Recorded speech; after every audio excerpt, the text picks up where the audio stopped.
Testing.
Testing.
Good evening, councillors and members in the public gallery. I will officially open this evening's ordinary council meeting at 7 p.m. Thank you for your attendance tonight. I'd like to remind everyone in the chambers to ensure that comments are respectful to the council and all meeting attendees, including city officers and those in our public gallery. Please note this meeting is being live streamed.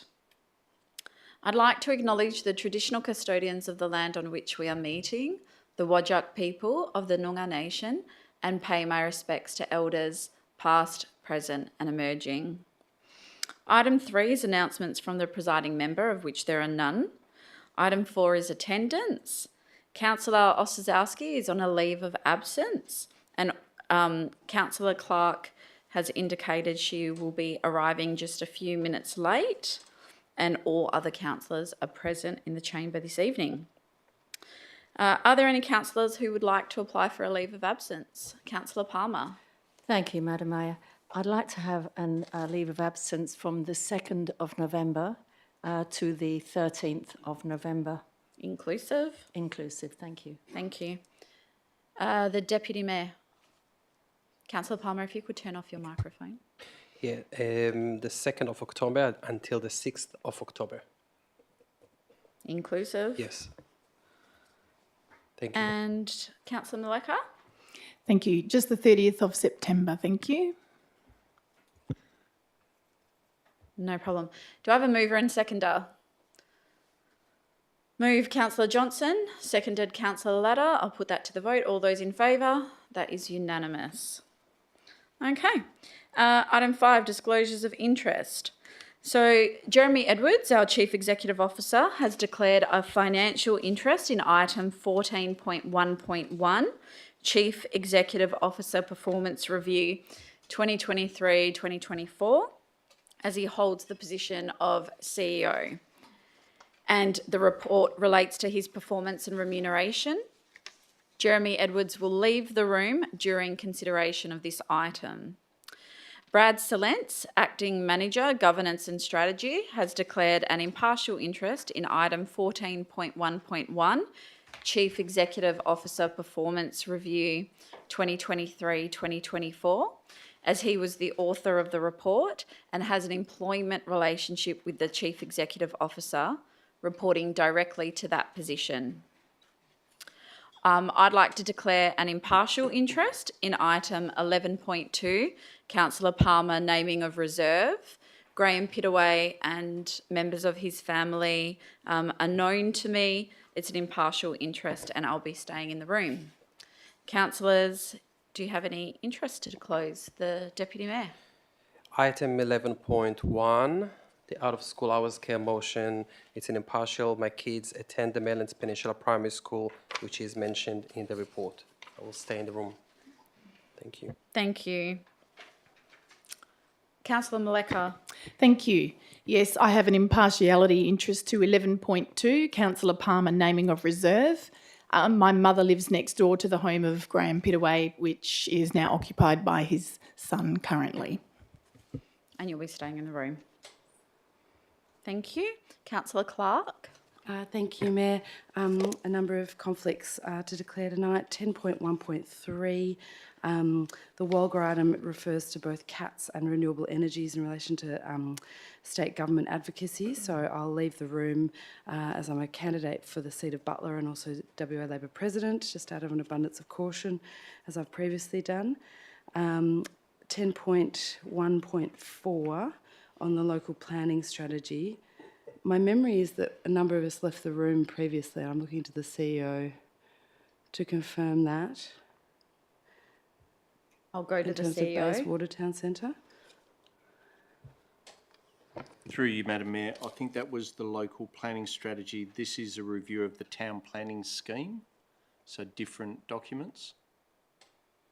All right, but even though it refers to Bayswater Town Centre, it would alter the value of the property that No, might be further up the road? Not to the same degree as what the local planning strategy was. Okay, thank you for that advice. 10.2.1, Bayswater Waves. My son swims at Bayswater Waves. It's an impartial interest. I'll remain in the room. 10.3.1 mentions the LCURS program, which is directly on the street that I live on, although the item refers to another segment of the program. Again, out of an abundance of caution, I'll leave the room as a proximity interest. Sorry, I'll just double check one more.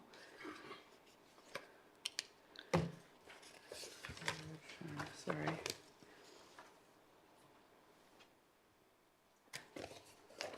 I just also wanted to query, perhaps from the CEO, 11.3, the Healing Centre at the Rise, Yokai Healing. I understand they may have an association or be in the same building as Curtin University, but I don't think that would come up as a financial, even indirect. All right, thank you. That's everything. Councillor Ball.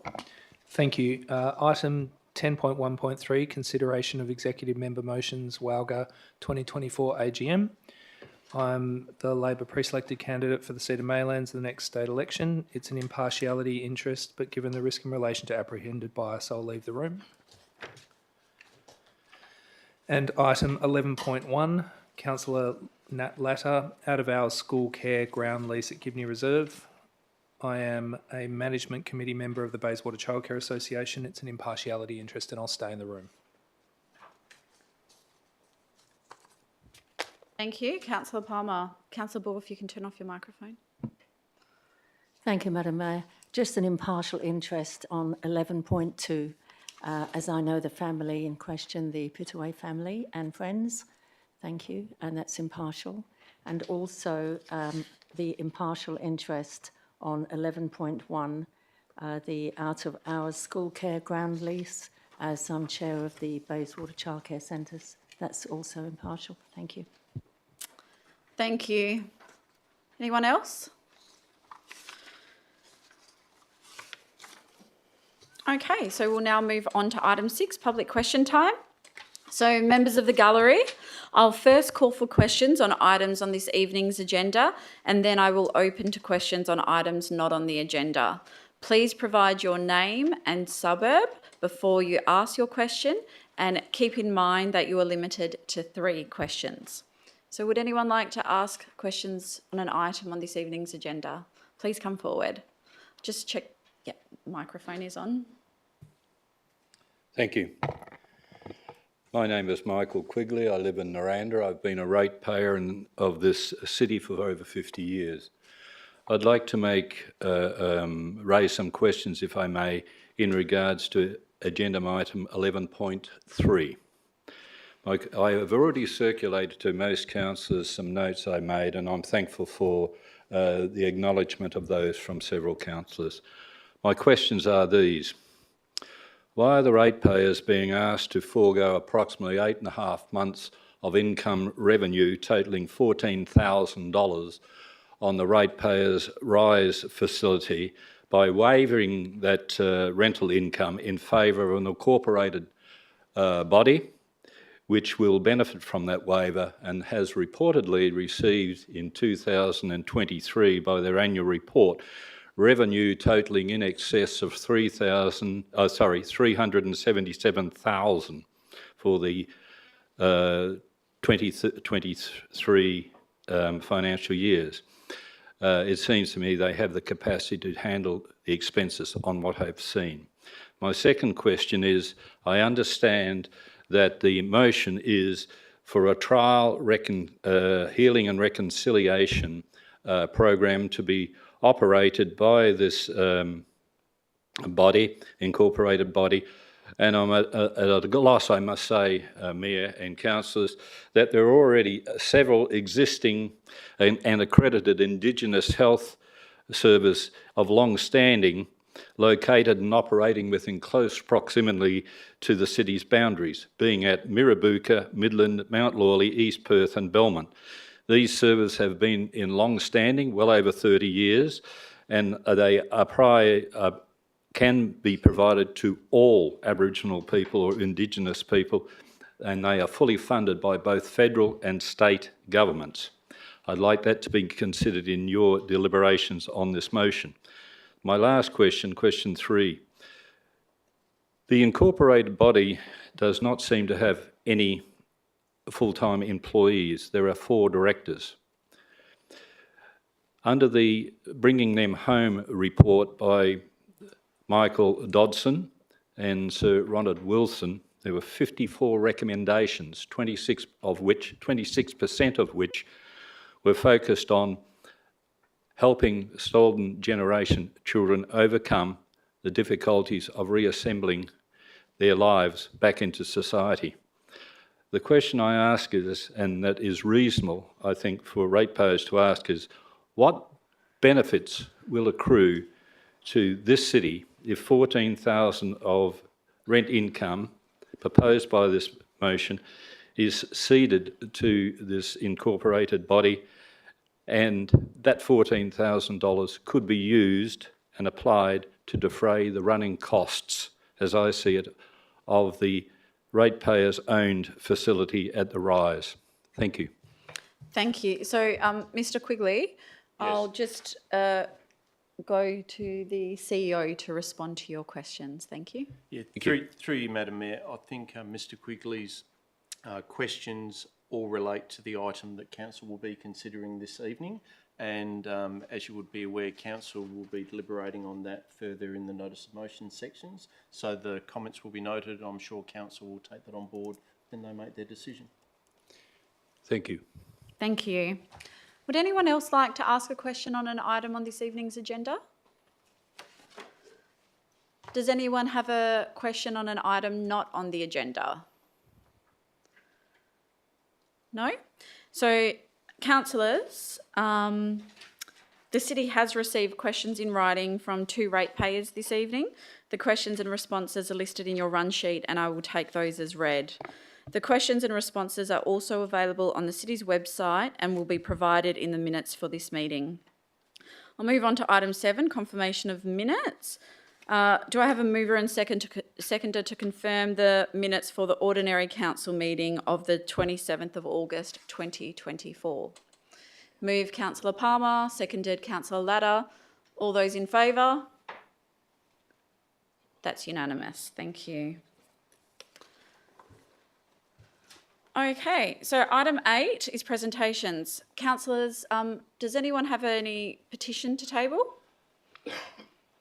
No? There are no presentations this evening and deputations were heard last week. However, due to item 13.1, proposed exclusivity agreement 92 Railway Parade Bayswater being issued after the agenda briefing forum, I am accepting deputations on this item to be presented at tonight's ordinary council meeting.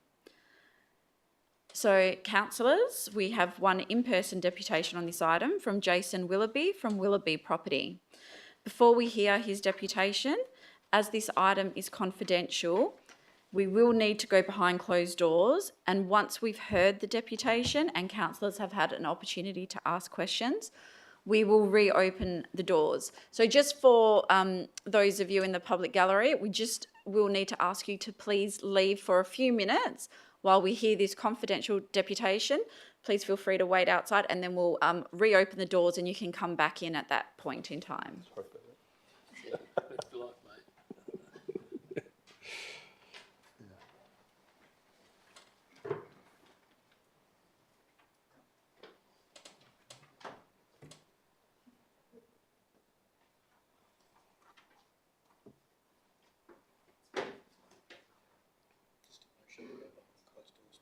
Okay, so can I have a mover and seconder to, and can I just confirm, yeah, it'll happen once we move it. Can I have a mover and seconder to go behind closed doors? Moved Councillor Latta, seconded Councillor Eveson. All those in favour? That is Councillor Maleka, Councillor Eveson, Councillor Sutherland, Councillor Latta, Deputy Mayor, Councillor Johnson and myself. All those against is Councillor Palmer, Councillor Bull and Councillor Clark. That is carried.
Okay, so the next order of business is delegates' reports.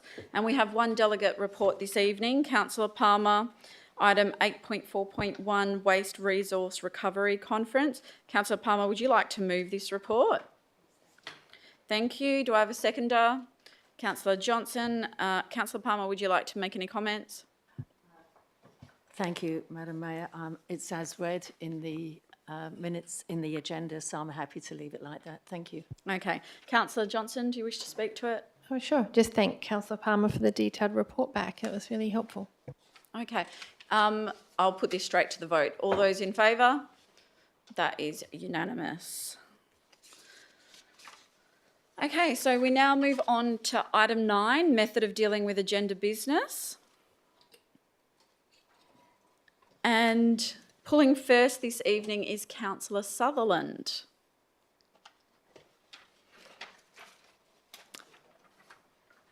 Councillor, that's the information that I have. Okay. Okay. Well, I was caught off guard, so I will put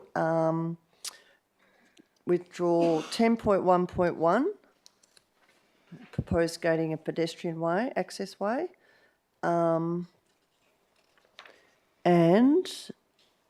the other one was, just wait 2 secs.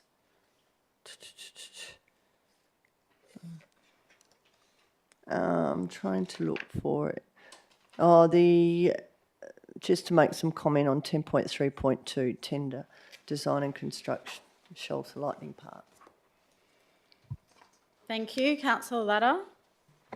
Thank you. I'll pull 10.1.2, proposed naming of right-of-way in Bayswater, and 14.1.2. And I've also got my items, but I don't need to pull them, right?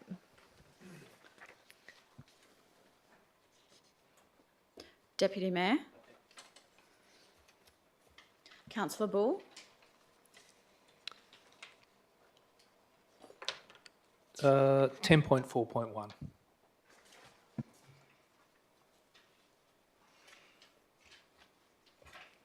Councillor Clark. No. Councillor Johnson. Thank you. 10.2.1 and 10.2.2, please. Just for some questions.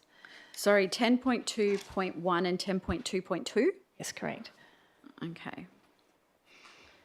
And I think that's all. Thank you. I'll probably like to just talk briefly at 10.3.4, unless you wanted to do that, Mayor. The EMRC. So you want me to pull that? You'll pull that one? Yeah, sure. Okay.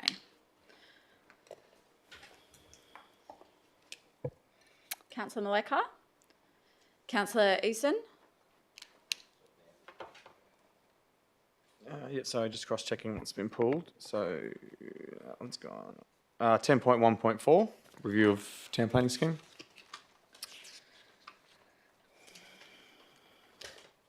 And 13.1.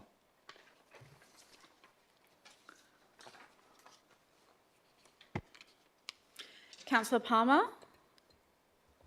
Thank you. 10.1.6. And the others have already been pulled. Thank you.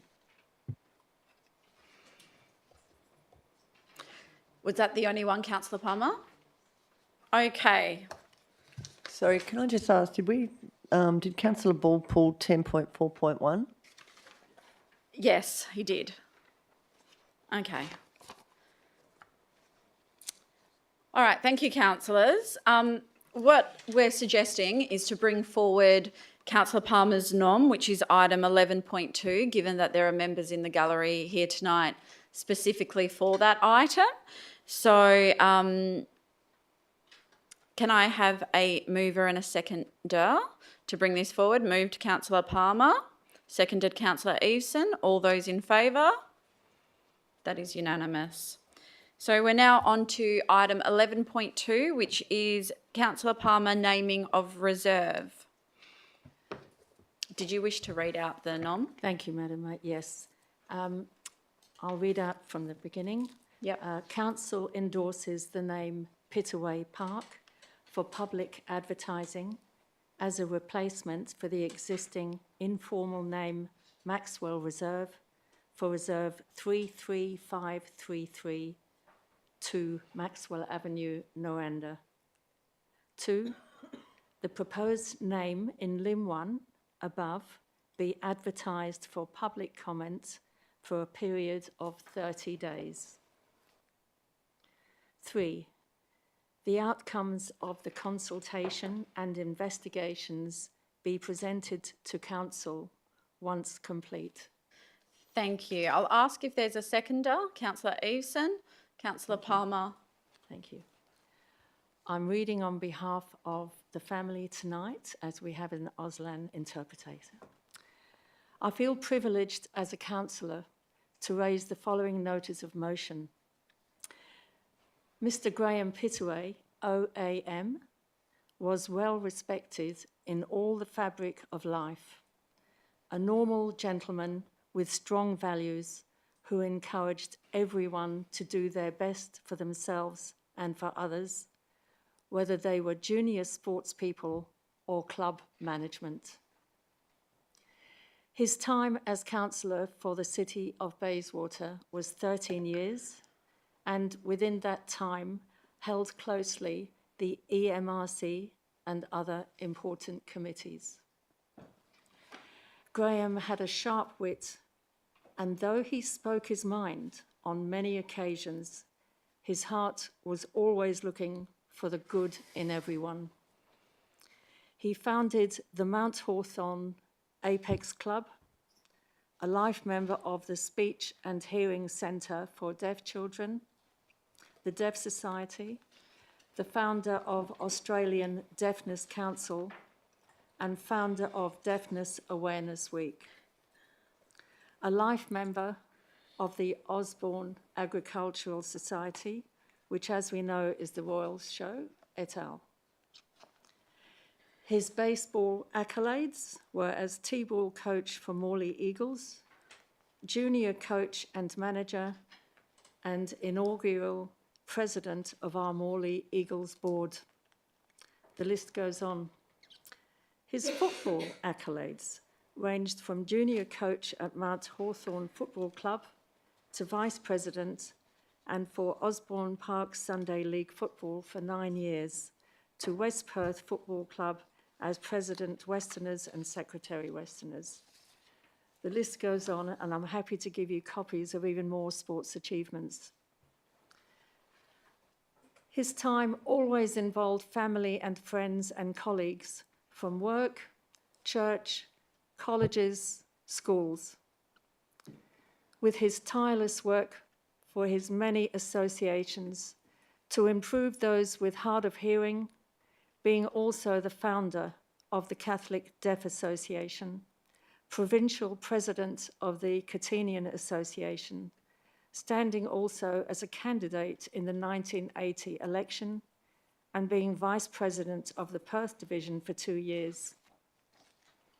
Graham's words in the Who's Who inaugural WA State Edition states, "To make a difference, make things happen. Involve others.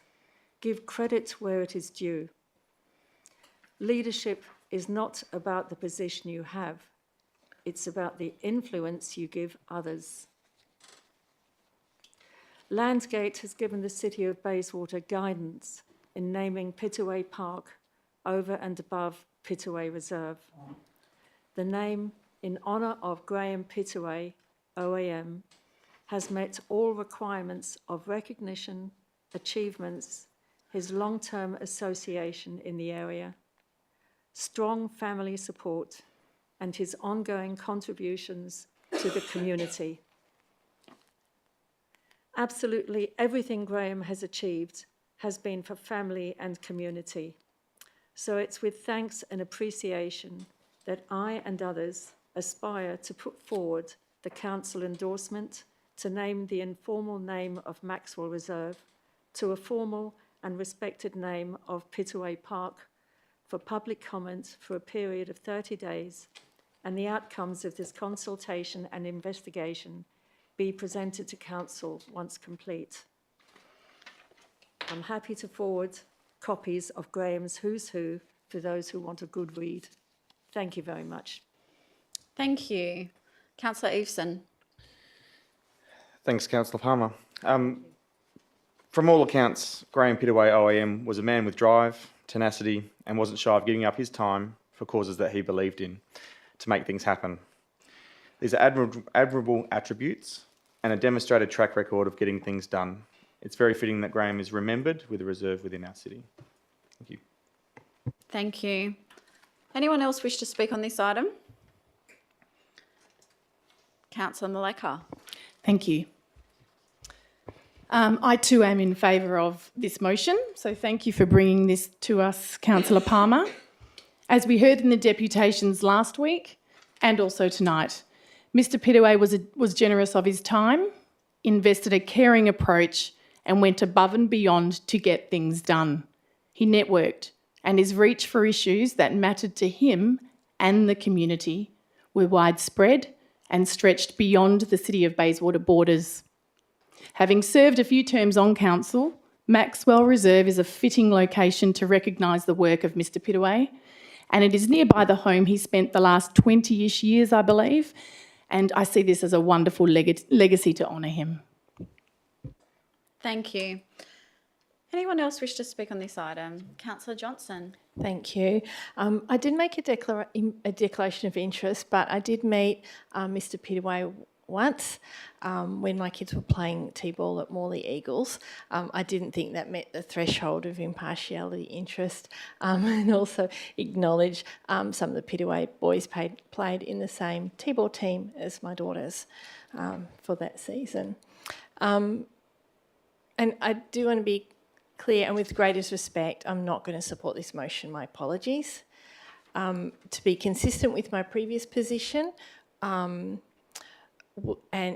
the feedback that I've had from the community members that have been researching names in the City of Bayswater, 80% of places in the City of Bayswater are named after men. I think in the interests of greater diversity, I'm not going to support this. I'm also, as I've probably previously stated, not in favour, as a councillor, of councillors, like places being named after former councillors.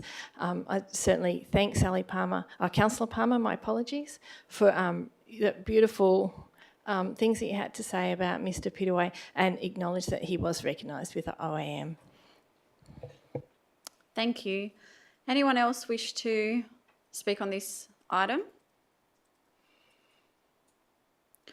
I'll say a few words. So I love this motion, so thank you, Councillor Palmer, for bringing this forward. I was very fortunate to meet Graham, be introduced to Graham when I initially ran for council back in 2017. And after meeting him, I'd say I was fortunate to call him a friend. Graham gave so much to his community and was one of the most generous and caring people I have ever met. And I think, his accomplishments should be recognised, and his service to our community should be recognised. So I'm so happy to support this motion, and I only regret that he's no longer with us to witness this come forward in recognition of him, in this well-deserved recognition. So I'll be supporting this. Anyone else wish to speak on this? If not, I'll go to Councillor Palmer to close. Thank you, Madam Mayor, and thank everybody for their words.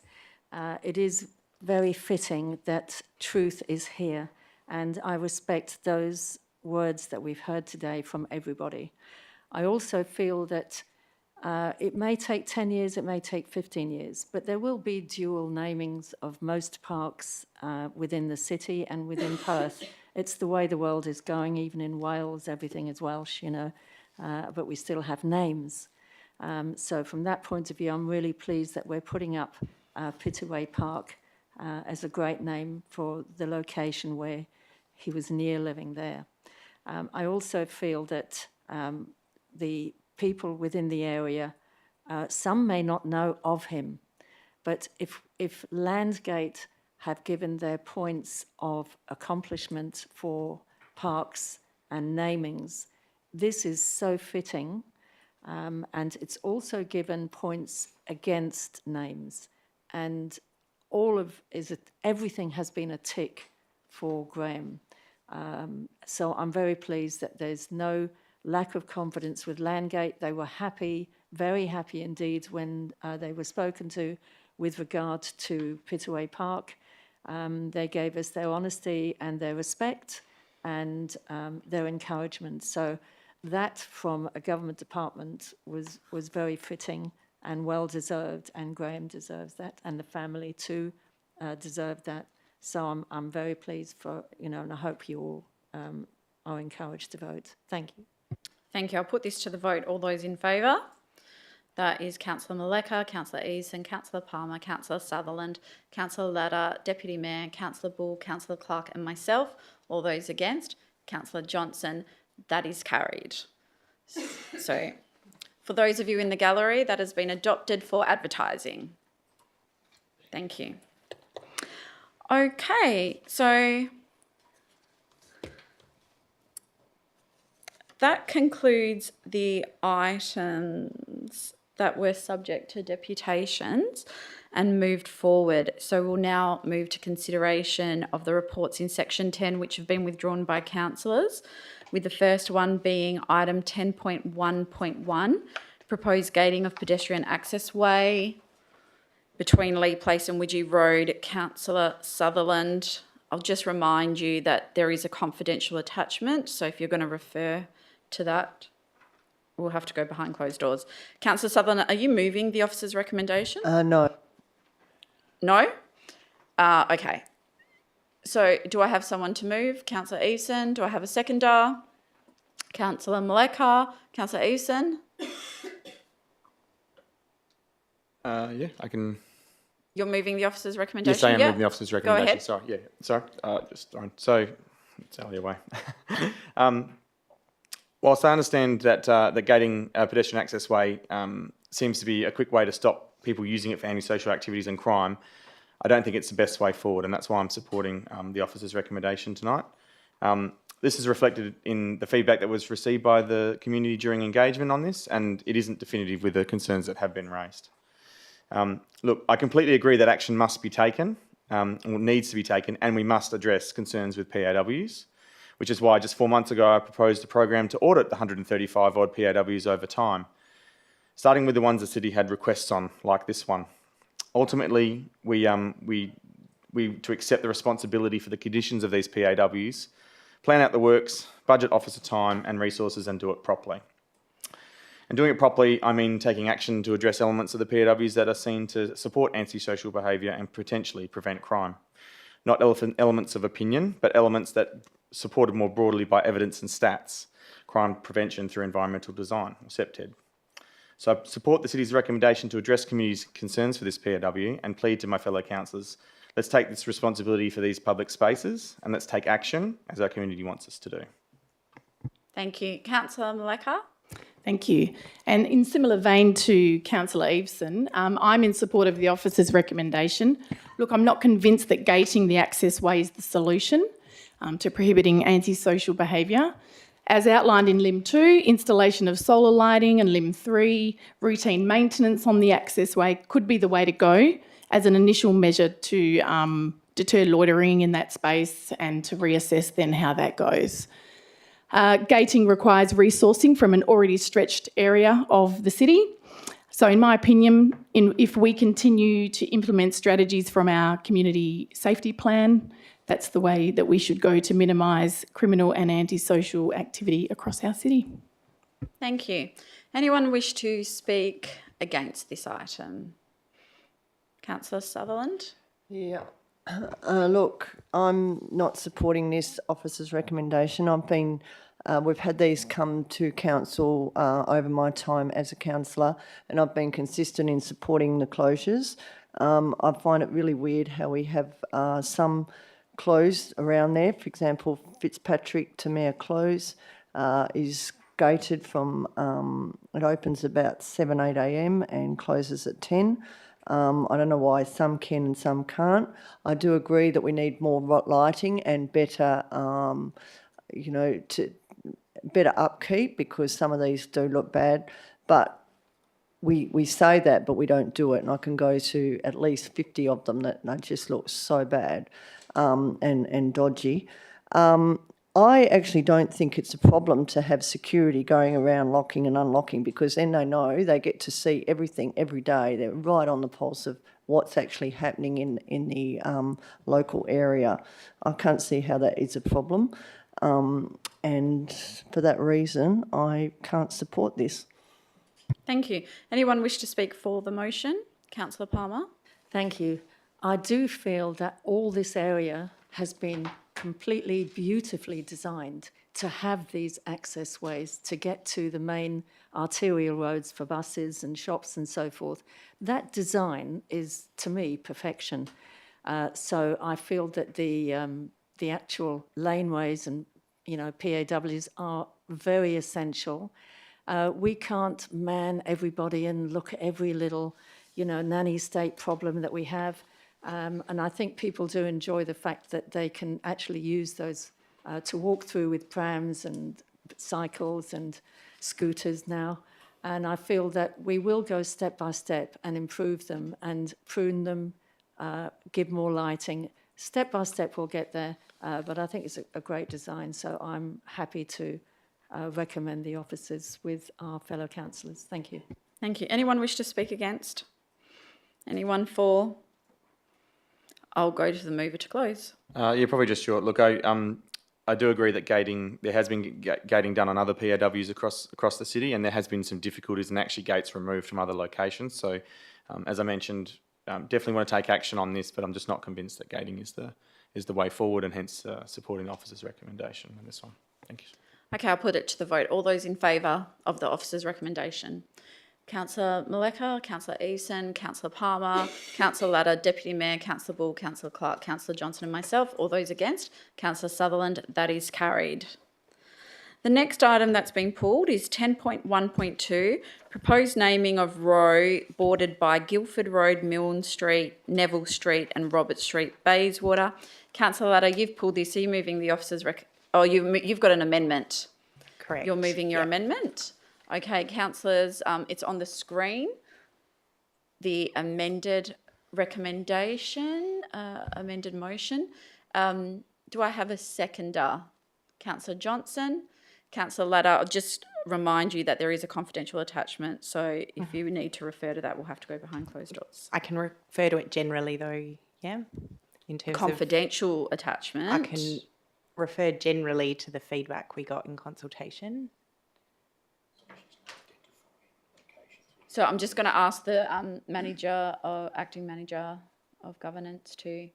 Through you, Madam Mayor, as long as you're not identifying the positions and the locations and where people have actually objected, if you're saying X number of people have objected to or X number of people for, that'll be completely acceptable. Yeah, thank you. Go ahead. So I just prepared this alternative because the feedback came through engagement that Oblong Turtle was a desired variation of what we put out, and although the city indicated that Landgate may not be supportive of it, I thought that it is a nicer name. It makes it clear the reference of the name and that it would be worth trying, and at least Landgate might get the message that we would like names like this to be accepted. So I didn't want it to have to come back to us if it wasn't accepted, so it just includes both with the preferred one to go first. Yeah, I don't really have anything else to add. I think that it will be lovely for this lane to have a name, and I think that the Oblong Turtle is a fitting name given its location. Thank you. Councillor Johnson? Thank you. I'm wondering if Councillor Ladder would accept an additional limb, and that is just picking up some of the something in the submissions to suggest the Noongar names for the oblong turtle. And I'm wondering if I could suggest an additional limb that reads something like to explore adding those Noongar names for this to the naming registry for future. Sorry, we'll need to, so the wording just for, first I'll see if the mover accepts it, and then we'll have to get the correct wording for the minute taker. This is just for future, to put it onto the register, correct? Yeah, sure. So the wording for the minute taker, Councillor Johnson? Thank you. It would be limb 3. So limb 3. Sorry, I'm making it up in my head. I don't know what the process is for adding more names to our naming register, but so maybe something like to explore the option of adding the Noongar names for the snake-neck turtle to the naming register. Do we know that it's not already on there? It's not already on there. It's not. So I'll just wait for the wording to be up on the screen.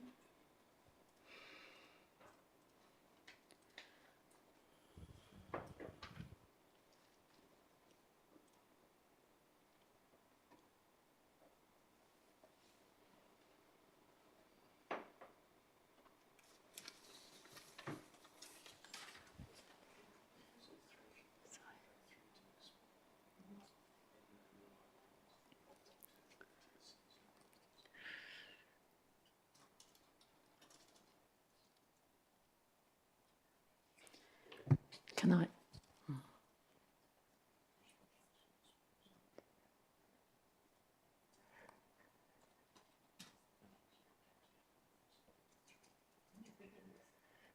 I'm trying to get through.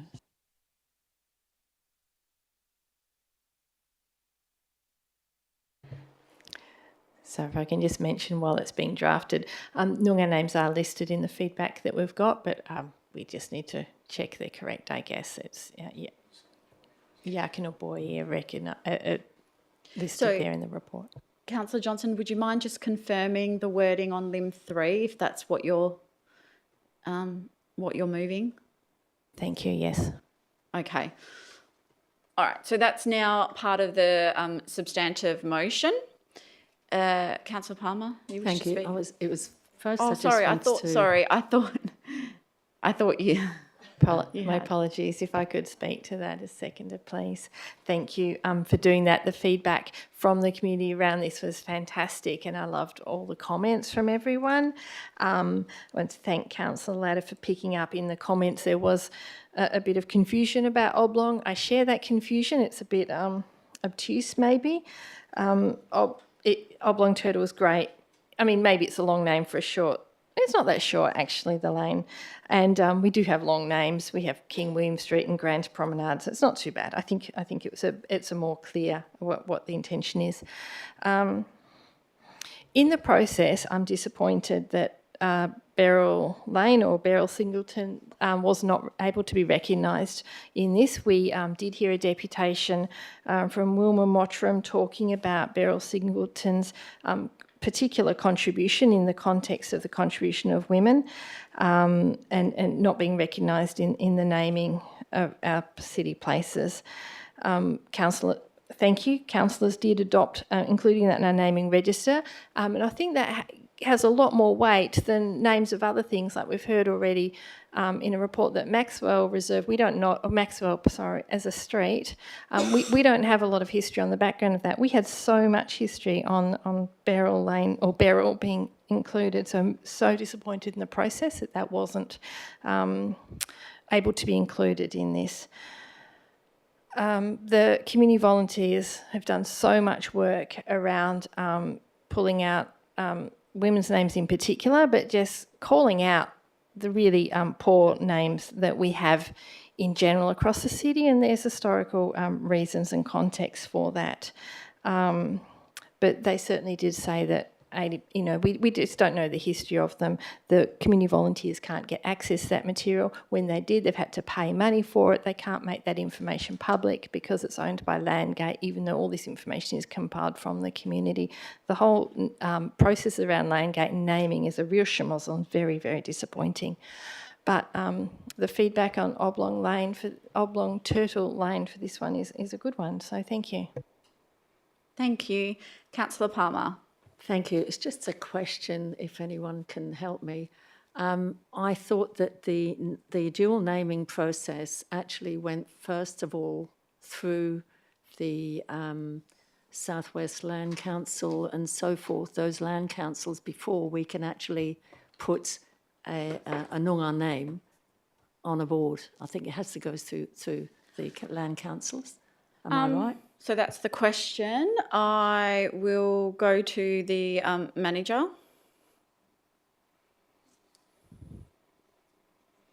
Through the chair, yes, for a Indigenous name, we would have to put it through the local elder group.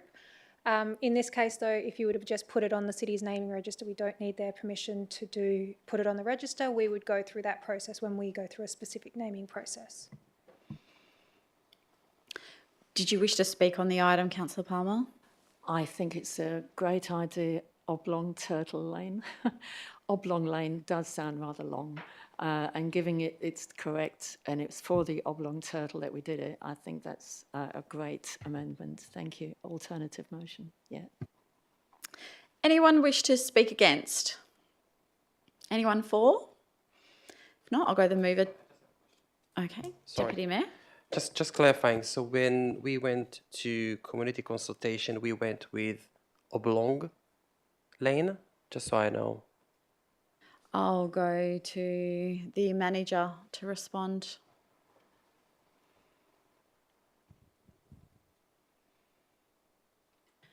Yes, through the chair, yes, we went out with Oblong Lane, as was recommended by Landgate.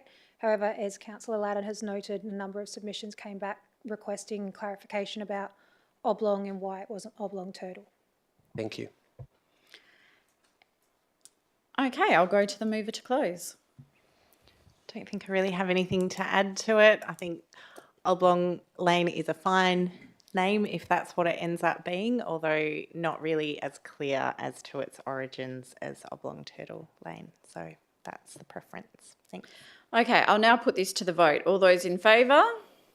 That's Councillor Maleka, Councillor Palmer, Councillor Ladder, Deputy Mayor, Councillor Bull, Councillor Clark, Councillor Johnston and myself. All those against, Councillor Eason and Councillor Sutherland. That is carried. So, Councillor Bull and Councillor Clark, the next item is 10.1.3, which you've indicated you'll leave the room.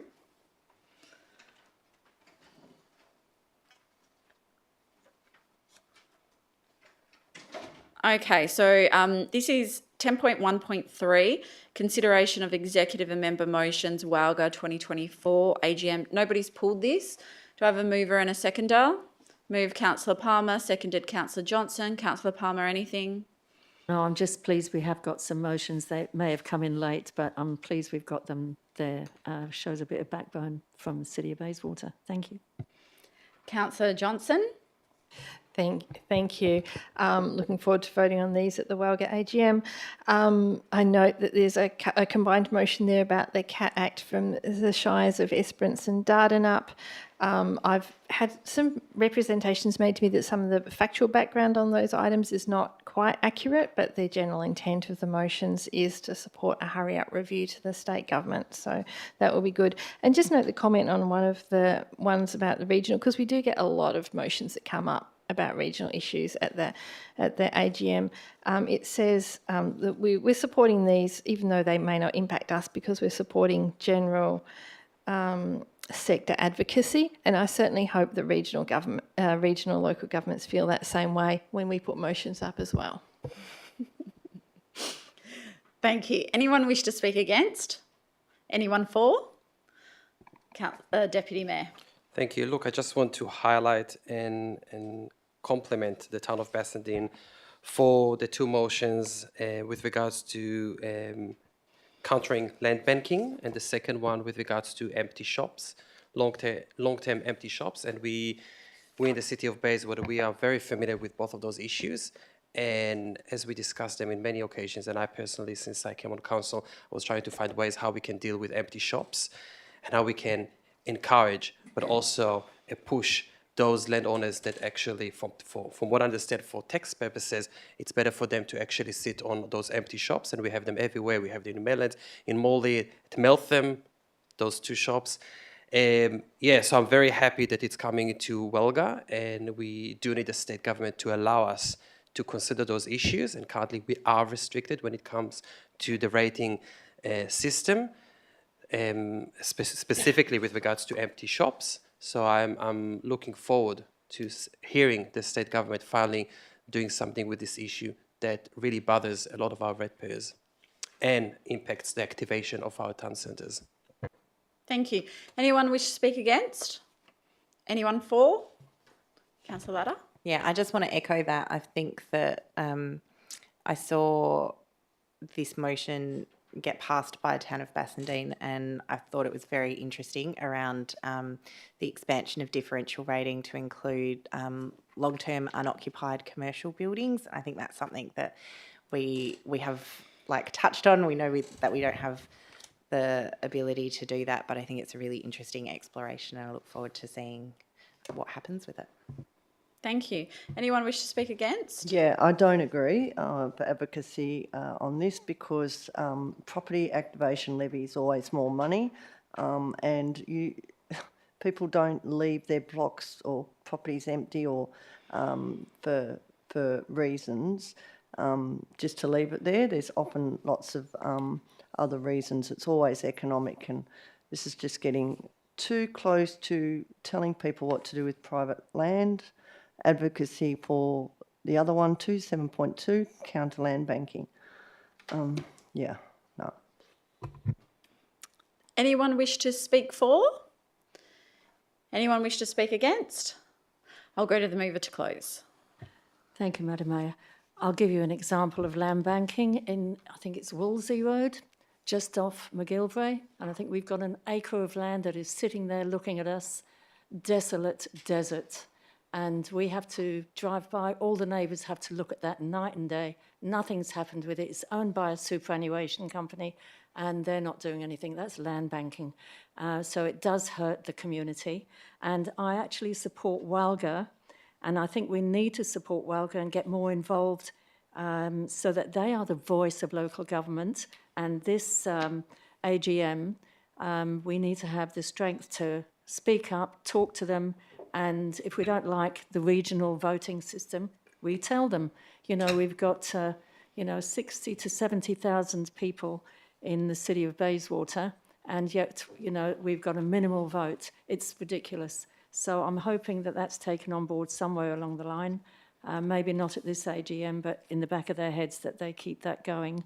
And we should support Walga, give it strength, and whether it's not perfect, but we'll get there. Thank you. Thank you. I'll put this to the vote. All those in favour? That is unanimous. If we can get Councillor Ball and Councillor Clark back in the room.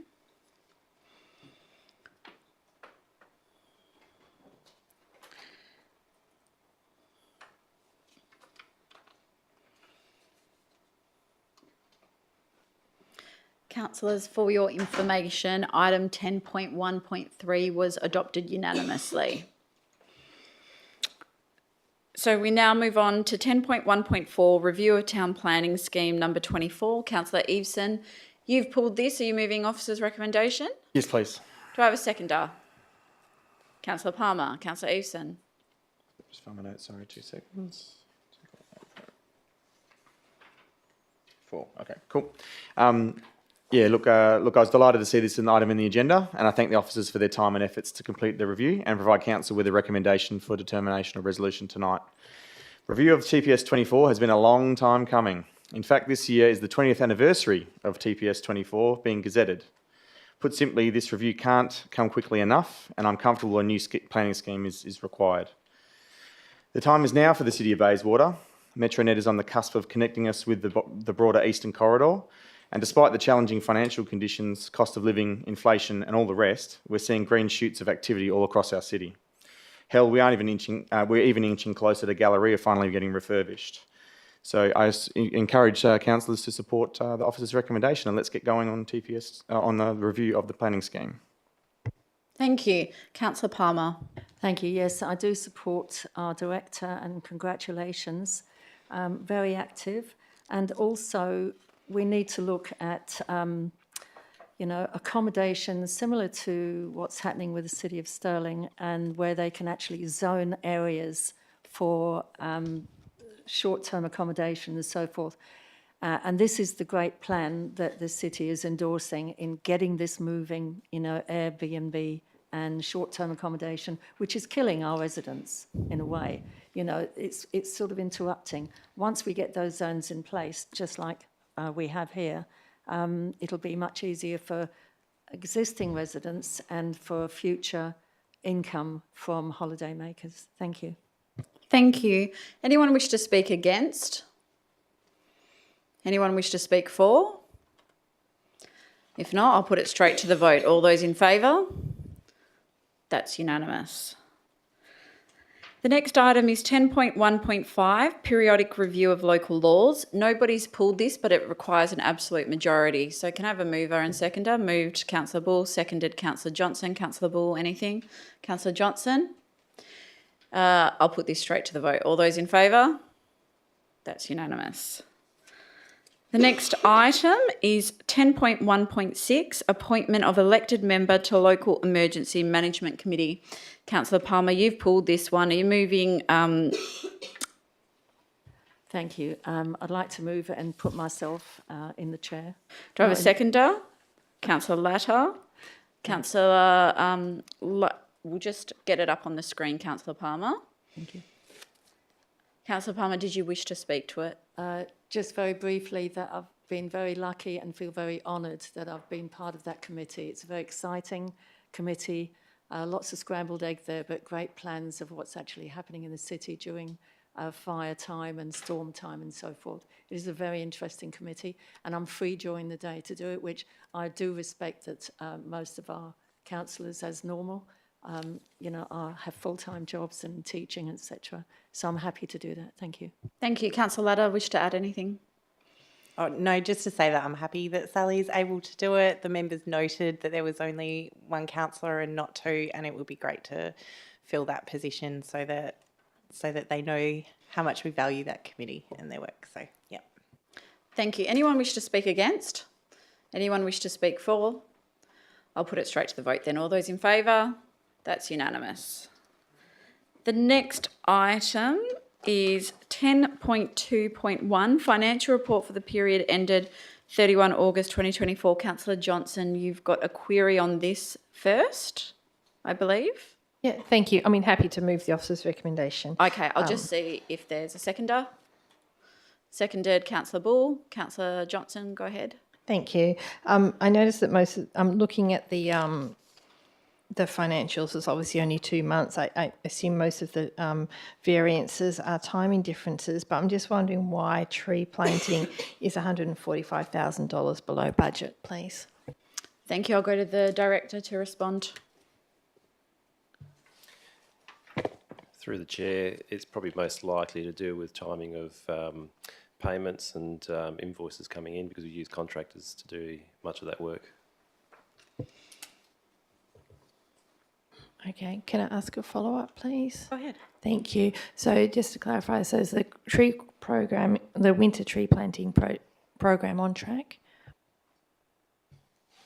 Through the chair, it's actually completed. Awesome, thank you. Councillor Bull, do you wish to speak to it? Anyone wish to speak against? Anyone for? I'll put it straight to the vote. All those in favour? That is unanimous. The next item is 10.2.2, investment report for the period ended 31 August 2024. Councillor Johnson, are you moving officer's recommendation? Yes. Do I have a seconder? Deputy Mayor, Councillor Johnson. Thank you. I think you always look at this report with great interest. I notice in this one that our fossil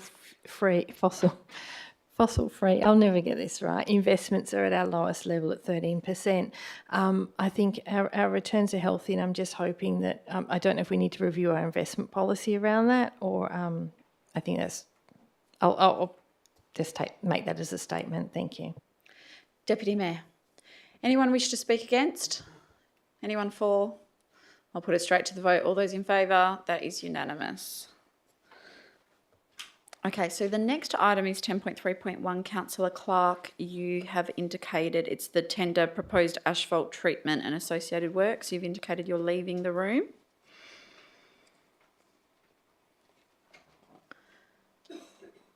So I don't have a mover or seconder. Moved Councillor Bull, seconded Councillor Palmer. Councillor Bull, you wish to speak to it? Councillor Palmer, do you wish to speak to it? Do you have a question? I'm just wondering about 10.2.3. Nobody pulled it. Oh, okay. Sorry. Thank you. Okay.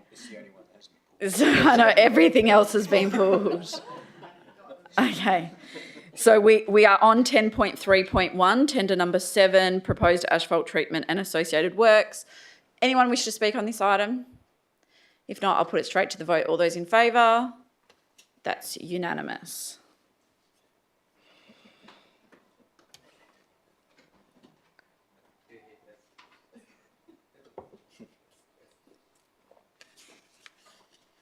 So, Councillor Clark, for your information, 10.3.1 was adopted unanimously. So the next item is 10.3.2, tender number 16, 2024, design and construct shelter Lightning Park. Councillor Sutherland, you pulled this. Are you moving the officer's recommendation? Oh, yeah, I am moving it, yes. Okay, and seconded, Councillor Eveson. Councillor Sutherland? No, I haven't got much to say. I just wanted to put it out there that finally this has been a long time coming. It was a commitment, I think, from the 2022 election. I can't remember now.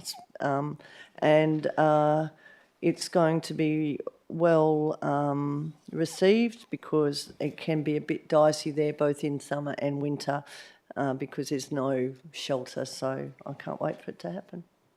Thank you. Councillor Eveson? Yeah, just got some questions first, or probably two questions for the... Yeah, go ahead. Yep. So, look, I just, for the director most likely, there's been some time since the funding was announced as an election commitment, as Councillor Sutherland mentioned, back in 2022. Since then, I'm aware that materials and labour costs have all increased. Can the city, I just want to get a confirmation from the city that scope, quality or final delivery of this project hasn't been reduced or impaired because of this delay? I will go to the director to respond. Yeah, through the chair. I mean, there has been an increase in prices. We all know it's gone up a fair bit. If you go by the ABS figures in terms of the construction index, it's probably ranging somewhere between 15 to 30%, depending on when the original estimation was done for that project. So in terms of when the scope was prepared to go out to get the concept drawn up, there was some thought put to understanding that there will be price increases, and we do need to adjust the scope to a certain extent to make sure that we don't overrun on that particular project. Okay, cool. Thanks. Yeah, I'll speak to it now if that's okay. Go ahead. So look, sounds like we have dodged a bit of a bullet, thankfully. So thanks for the officers for probably adding an extra bit of contingency just in case. But look, as I said, this has been a very long time coming. So in 2022, a $750,000 federal government election commitment was provided for this project. So I'm glad that only 2.5 years later, and the setback of a post-election application process for funding that was already committed and confirmed was finally then confirmed. And here we are on the cusp of detailed design and potentially delivery mid-2025, just in time for the next federal election. Given all of this, I'd like to thank the Noranda Hawks Senior and Junior Football Clubs, the Eagles T-Ball Club, the Perth Broncos Gridiron Club and the Noranda Sporting Association for their strong advocacy in 2022 to get the commitment, their patience throughout 2023, their continued patience through 2024, and hopefully the fruits of their labour are on their way. Thank you. Anyone wish to speak against this? Anyone for? Councillor Palmer? Thank you. Look, I think there's big thanks here. Are we saying we've received $750,000 grant funding? Yeah, that's pretty good. So that's a big thanks. And just looking at your conclusion and looking at the actual whole of life cost of 632, so we've got a little bit of breathing space there. And as Councillor Eveson said, to thank the clubs and so forth for all their diligence and paperwork. It takes a long time. And also to thank the state government for that as well, and the Federation. Thank you. Thank you. Anyone wish to speak against? Anyone for? If not, I'll go the mover to close. No. Okay. All good, all good. Okay. I'll put this to the vote. All those in favour? That is unanimous.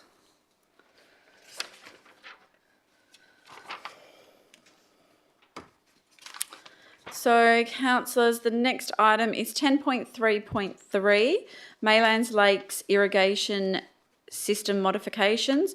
Nobody's pulled this, but it requires an absolute majority. So can I have a mover and a seconder? Move, Councillor Latta. Seconded, Deputy Mayor. Councillor Latta, do you wish? I think we all had a briefing on this. I think everybody was there, most of us, most of us. And it was just clear that this is the simplest pathway to completely separate the irrigation of the surrounding parklands from the lakes, so that it eliminates any risk from different levels of different toxins in the lakes. While we get that under control, this just provides a permanent kind of alternative to that. So I think it's the simplest way forward and provides residents with the assurance that that there aren't risks associated with irrigating those parklands. And I think that will be greatly appreciated both by residents and I think the city. So yeah, I'm really pleased to support it. Thanks, Deputy Mayor. Yeah, thank you to the CEO and the infrastructure team for progressing this very quickly and addressing those concerns and issues. We understood that this is the best way forward to deal with the issues that we can read in the report. So I hope Council supports it. Thank you. Anyone wish to speak against? Anyone wish to speak for? I'll put it straight to the vote. All those in favour? That's unanimous. The next item is 10.3.4, EMRC Ordinary Council Meeting Minutes, 22nd of August. Councillor Johnson, you've pulled this one. Are you moving the... Yes. Okay. Do I have a seconder? Seconded, Councillor Bull. Councillor Johnson. Thanks. Obviously, the EMRC is a pretty interesting place, and I wanted to note that at this meeting there was lots of discussion about the secondary waste charges, and the CEO was... That's public information, just checking this, because, this and the new CEO, Matthew McPherson, was appointed at that meeting, which was great. Thank you. Councillor Bull. Anyone wish to speak on this? If not, I'll put it straight to the vote. All those in favour? That is unanimous. The next item is 10.4.1, renaming and branding of rangers and security to community safety. Councillor Bull, are you moving the officer's recommendation? Do I have a seconder? Councillor Palmer. Councillor Bull. Thank you. Just briefly, I'd like to thank the officers and the staff for bringing this forward. We received a good briefing on it, and I think the report provides a lot of really helpful information as well. I think the idea of looking at the way in which our Rangers and Security Service is presented by making it a community first approach is fantastic, and I encourage Council to support this. Thank you. Councillor Palmer. Ditto with everything Councillor Bull has said, and I also feel that the change of colour in the uniforms is a great step forward. They say wear something bright at night, which means you don't wear dark. So I'm very happy that it's user-friendly and they won't get confused with our very good police force. Thank you very much. Thank you. Anyone wish to speak against? Councillor Sutherland. So I just got question? Sorry. I just got some questions if I Okay, could. Councillor Eason. Yeah. I just probably for the director, I just want to get an idea. They did talk about some of the things that the city's done in the report around, I guess, like tangible things. I just want to get an update. Is there, in the last 12 months, I guess, what's the city done to address the concerns around community safety overall? I'll go to the director to respond. Thank you, through the chair. Thank you for the question. So as outlined in the report, in the last 12 months, we've partnered with Department of Communities to address problem neighbours, which arose out of a situation in the city of Bayswater. So we now have that partnership, and we liaise directly with WA Police and Noongar Outreach Services with respect to those matters. In terms of poor lighting, which was an outcome from previous consultation, as council approved through this financial year's budget, we will be undertaking a pilot lighting audit program, which the Director of Infrastructure and Assets team will manage and undertake this financial year. As part of this financial year, through the budget considerations, council endorsed $335,000 for the review of our CCTV network. Our assets are primarily end of life. In fact, we've just concluded an audit on our assets, and there's a significant body of work to go with that, which we are progressing this financial year aligned with that budgeting requirement. What that will see is the CCTV cameras replaced, and for them to be piped directly into WA Police so they can actually access our network as required and deter crime where possible. In addition to that, and as part of this financial year, we now have 4 portable trailer cameras. They're currently 2 are deployed out at Lightning Park, as we have had cable theft through there, and that's actually deterring the crime out there, so they're serving their purpose. And we have 2 at the pump track that's just been created below under the bridge. They're there currently whilst we progress the CCTV network, where we'll actually put in place permanent CCTV there. In terms of other items that were raised through the community consultation that we have progressed in the last 12 months is hoon driving through the Director of Infrastructure and Assets team with the low-cost urban road safety program. That's there to address that specifically. And likewise with the damage to footpaths and curbs, the city continues to manage those as they come forward. The last outstanding item which came through in the consultation piece is in relation to confusion between roles of police and the city's officers, and that's what this report is seeking to do. Thanks. Thank you.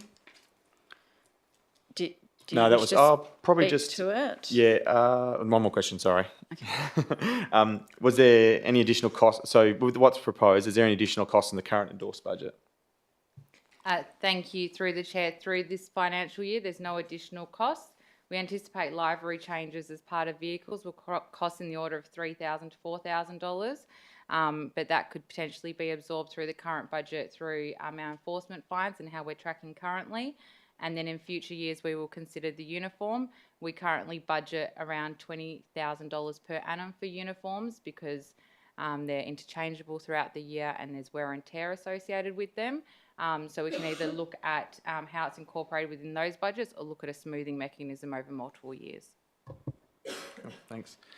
Probably just still thinking at the moment, before I speak, if that's okay. Okay. Anyone wish to speak against this item? Councillor Sutherland. I'm going against the grain tonight, going upstream instead of downstream. I'm not supporting this, and thanks to the Director for all the changes that we are currently doing and have done recently with the with security. So in light of that, I don't see any necessity at all. I said this at the briefing and I haven't changed my mind. The problems are going to happen whether people wear khaki, whether they wear high vis, whether they navy blue, whether they wear brown, black, it does not matter. We have got issues, and changing names just because it sounds nicer or softer is not going to change anything.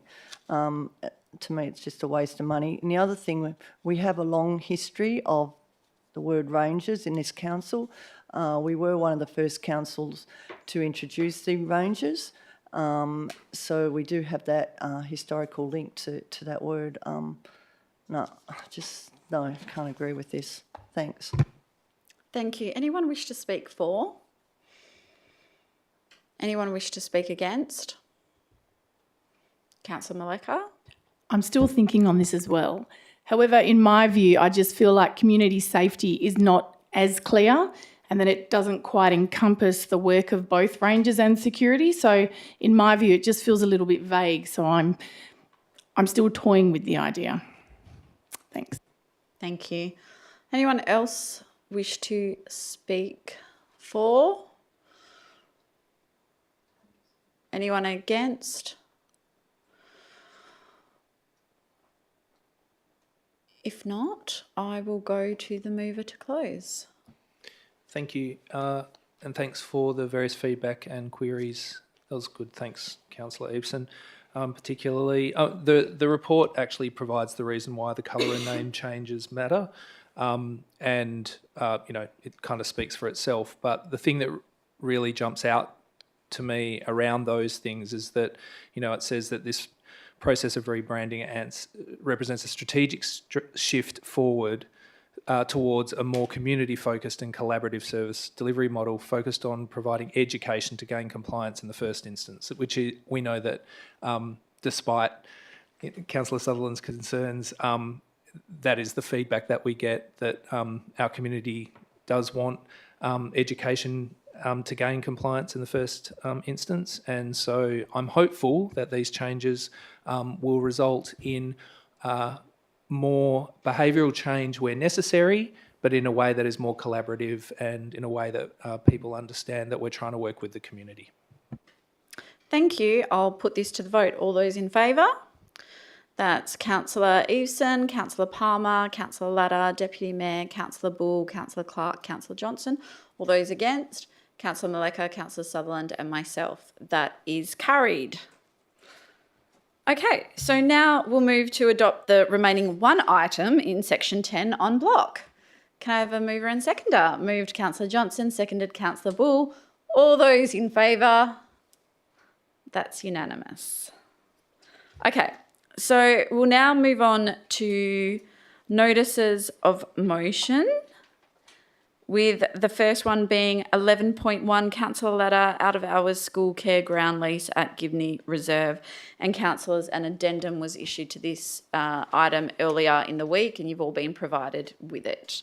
So Councillor Latta, did you wish to read out your notice of motion and then I'll ask for a seconder?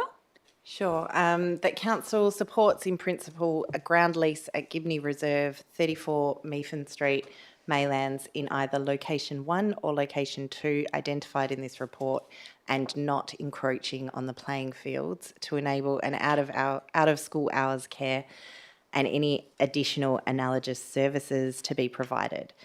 And 2, requests the CEO to seek expressions of interest from providers to design, construct and operate a facility that includes out of school care at the above location. Thank you. Do I have a seconder? Seconded Deputy Mayor, Councillor Latta. So the addendum that was issued just made it clear that we're seeking people to design, construct and operate, and that we don't want to do any of those bits ourselves.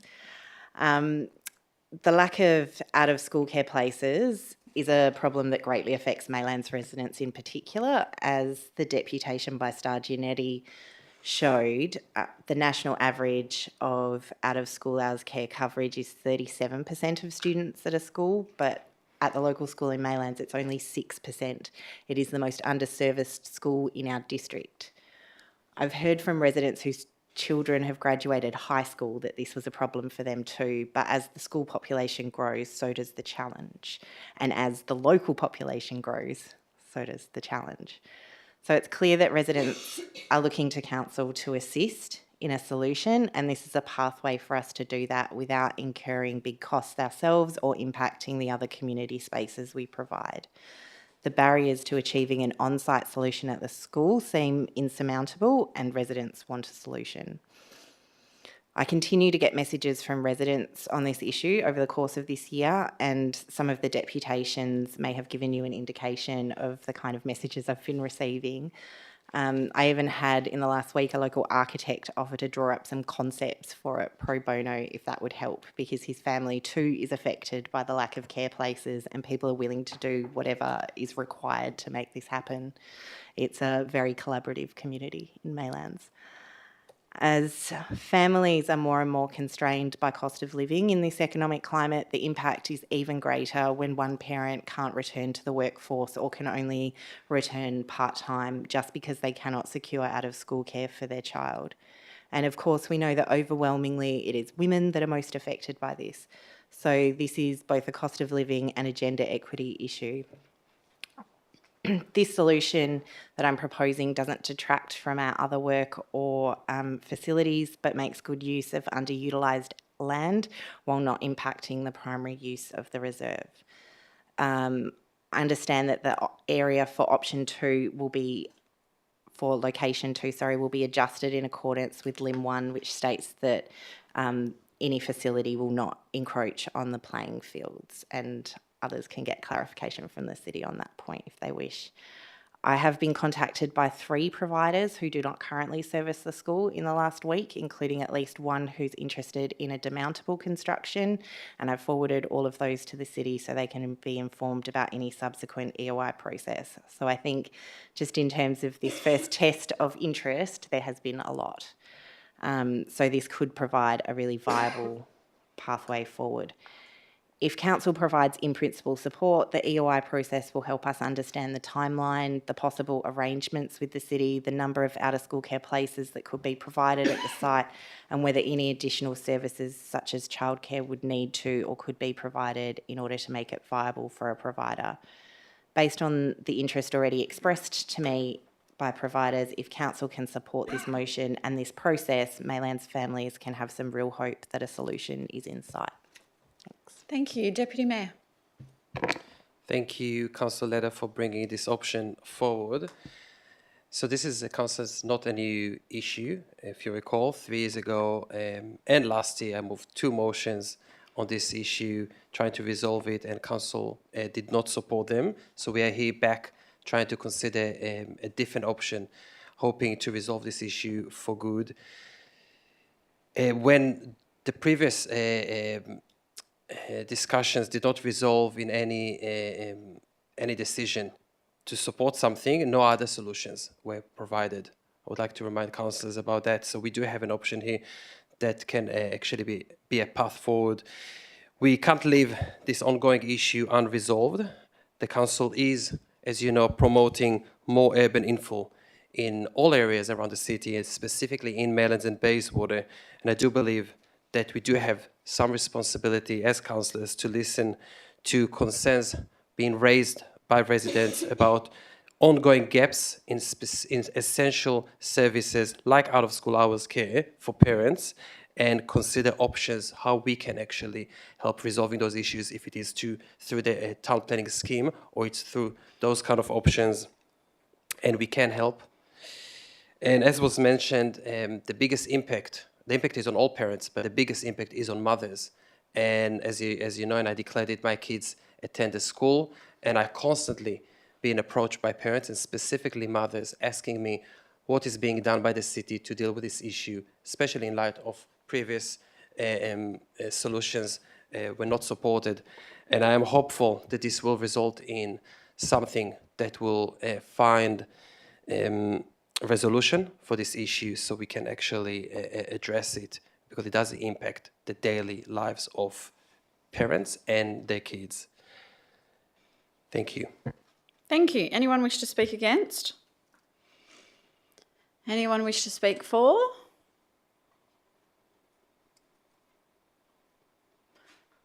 I'll say a few words. So I'm supportive of this motion. I acknowledge that, this option does result in a loss of open space, but I think it's underutilised, and I think it's a clever solution. If we can get people interested, if there's market interest in this, I think it's a really clever solution to fulfil this need. And I am also more comfortable with it now that the mover has clarified that the intention of LIM 1 is not to encroach on any of the playing fields, and that if we can deliver both, if we can keep our playing fields and deliver a space for this out of school hours care, I think that's a great outcome. So I'll be supporting it and really looking forward to seeing what the market brings to us as part of this EOI process. Anyone wish to speak against?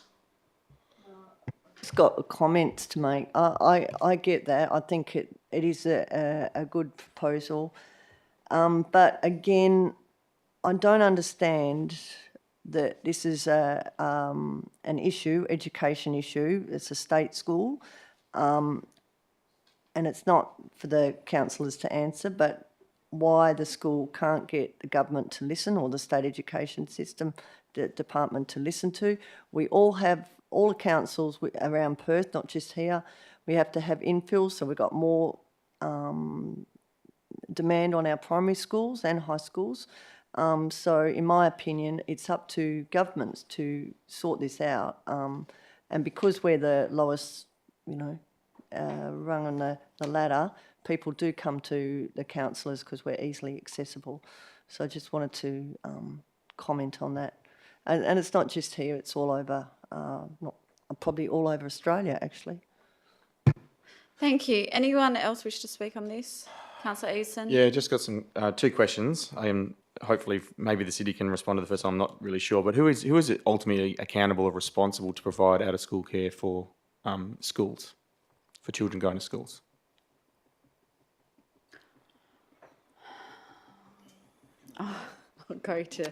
I don't have the answer, I'll go to the director. I don't think there's a responsibility to provide out-of-school hours care, however, typically run by private businesses who will support local schools in delivering that service. Okay. Look, and the second question I've got is, is there any indication of what's happening with the other school? Because I'm just listening to the conversation, like some of the original, Councillor Ladder's opening, just regarding this problem's getting worse because we're getting more kids in the area. Is there any future or any plans for the other school that's sitting on Guildford Road, not far from this school, which would relieve the pressure longer term that we're experiencing at Morley Peninsula Primary School? Sorry, can you just clarify what school you're referring to? The Instrumental School and Constable Care on that side that used to operate as a school, as I understand. And I'm just interested if there's any response that the city might be aware of or could chase up in regards to that site. I'll go to the director. Through you, Madam Mayor, the city chased up with Department of Education last week, but as at close of business today, we did not receive a response. Cool. Yeah, I'll speak on this one if I can just shortly. Look, sorry,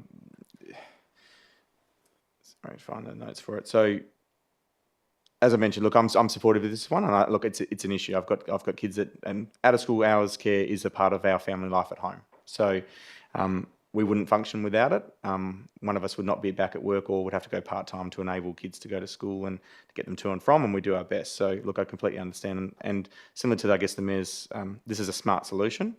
I think it'll flush out some of the people that can actually run this facility and make it work financially, because I think that's definitely a concern. But I am interested in the longer-term view of what's happening in Maylands for schooling, because it's very clear that this school is struggling. It's only going to get worse. And whilst this might appease in, the medium term, which is good, and that's what we want to try and do, I'm really concerned about the longer term view for that school. And that's what I got from the deputation. So I'm very comfortable to support this one. Thank you. Councillor Clark. I just wanted to support this, and I think part of it is just the way it's been restructured and designed to make it fit with the site, like the actual when you look at the maps and look at how the impact is. In the late 80s, my mum chased around in Sydney trying to get after school care. She was one of the only mums that at that particular school that I was at that was working. So all the other mums were there at 3:15, and I had a series of babysitters, depending on the day of the week, because there were no options in the late 80s. And then when you look at something like this, you think, gosh, we haven't actually come that far, more than 30 years later. The question as to who regulates this, who's responsible for it, is you ask the question, but it's not clear. It's never been clear. It's always been school by school, case by case arrangement, where the private sector has stepped in to cater for those time periods. So I think I really encourage councillors around this table to support this and to support it going forward as well, so that the community actually knows that this council is committed to finding a solution. We can run around and say, oh, it's someone else's responsibility, but at the end of the day, we're in a position to be able to do something. So we should actually do as Graham suggested and take action where we can take action. Thank you. Anyone else wish to speak on this? If not, I'll go the mover to close. Thank you. I appreciate everybody's feedback and comments. I would just say that regardless of what happens with the school, there's going to be demand. It's so underserviced that even if the school was half the size, there would still be demand for a significant increase in places. And there's nothing that ties this facility with the school necessarily. So if there was another school in Maylands, it could also, parents could use this facility. It's separate from the school and possibly, childcare or other services that end up being provided on the site. So yeah, I hope that people can support it. Thank you. I'll put it to the vote. All those in favour? That's unanimous.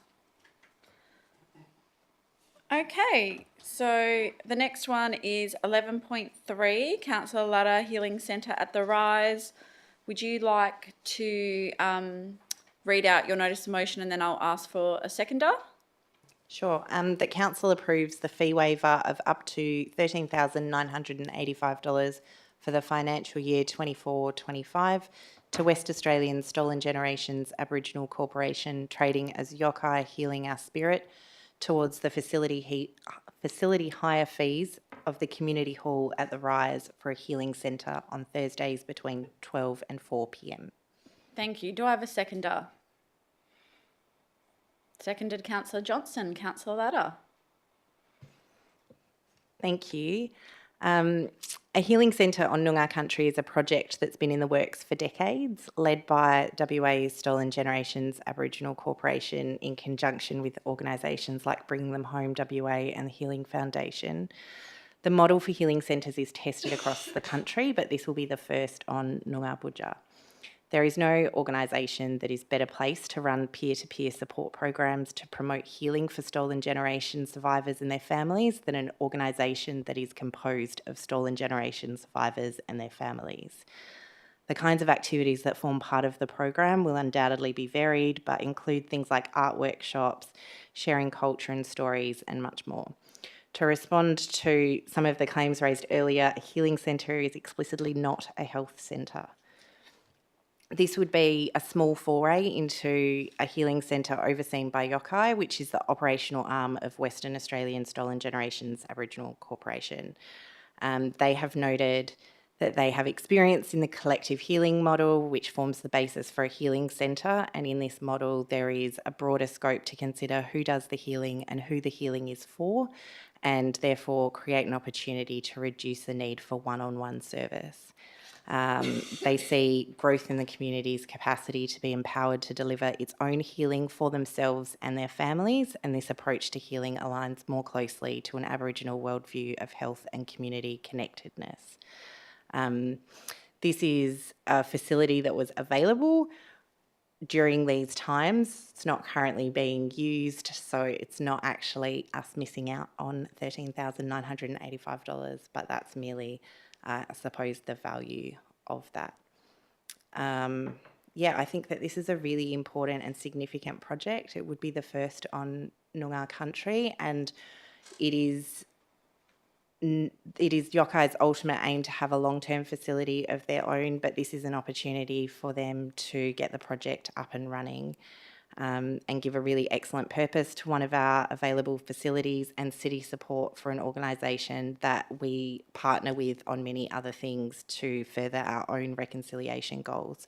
I would be very happy to see this in my own ward of Maylands, and I would be very happy if council provided their assistance to such a goal as this healing centre. Thank you. Councillor Johnson. Thank you. This is a great solution. many members of the city's Reconciliation Advisory Committee have been stolen gen, and I think many councillors have heard the pain from Aboriginal stolen generation people. I didn't really know too much about what Uncle Jim Morrison calls the double gap within the stolen generations, the gap between stolen generation and other Aboriginal people that have land and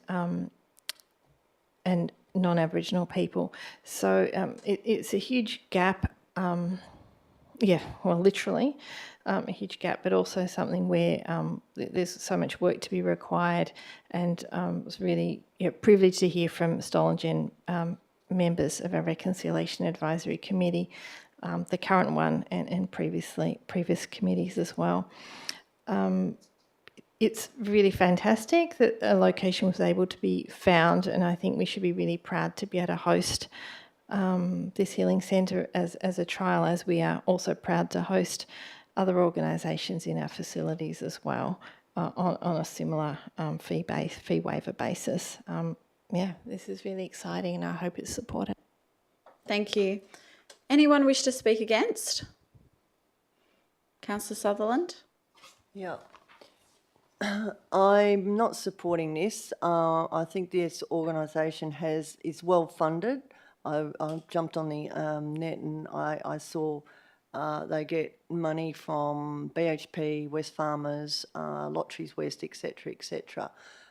So I'm happy for them to use that, but I don't think it's fair that we cough up the money when they are quite well established and they have that. There's also other healing centres in nearby hoods around the local area. Also, is there any indication of what the population of the stolen generation is in the city? Like how many are affected? That's a question. Yeah. I will go to the director to respond. Thank you. No, there's no indication, only census data whereby people identify as Aboriginal or Torres Strait Islanders. Yeah. And what is that in our city? Through the chair, may I come back to you in 1 minute? Yeah, that's okay. I think it's around, yeah. Okay, that's fine. So anyway, they're well resourced, so I don't see why we should be out of pocket for this. So I'll just go to the director if you wish to, 1 minute. Okay. Thank you. Anyone wish to speak in favour? Councillor Palmer? Oh dear, I didn't think I'd be sitting here.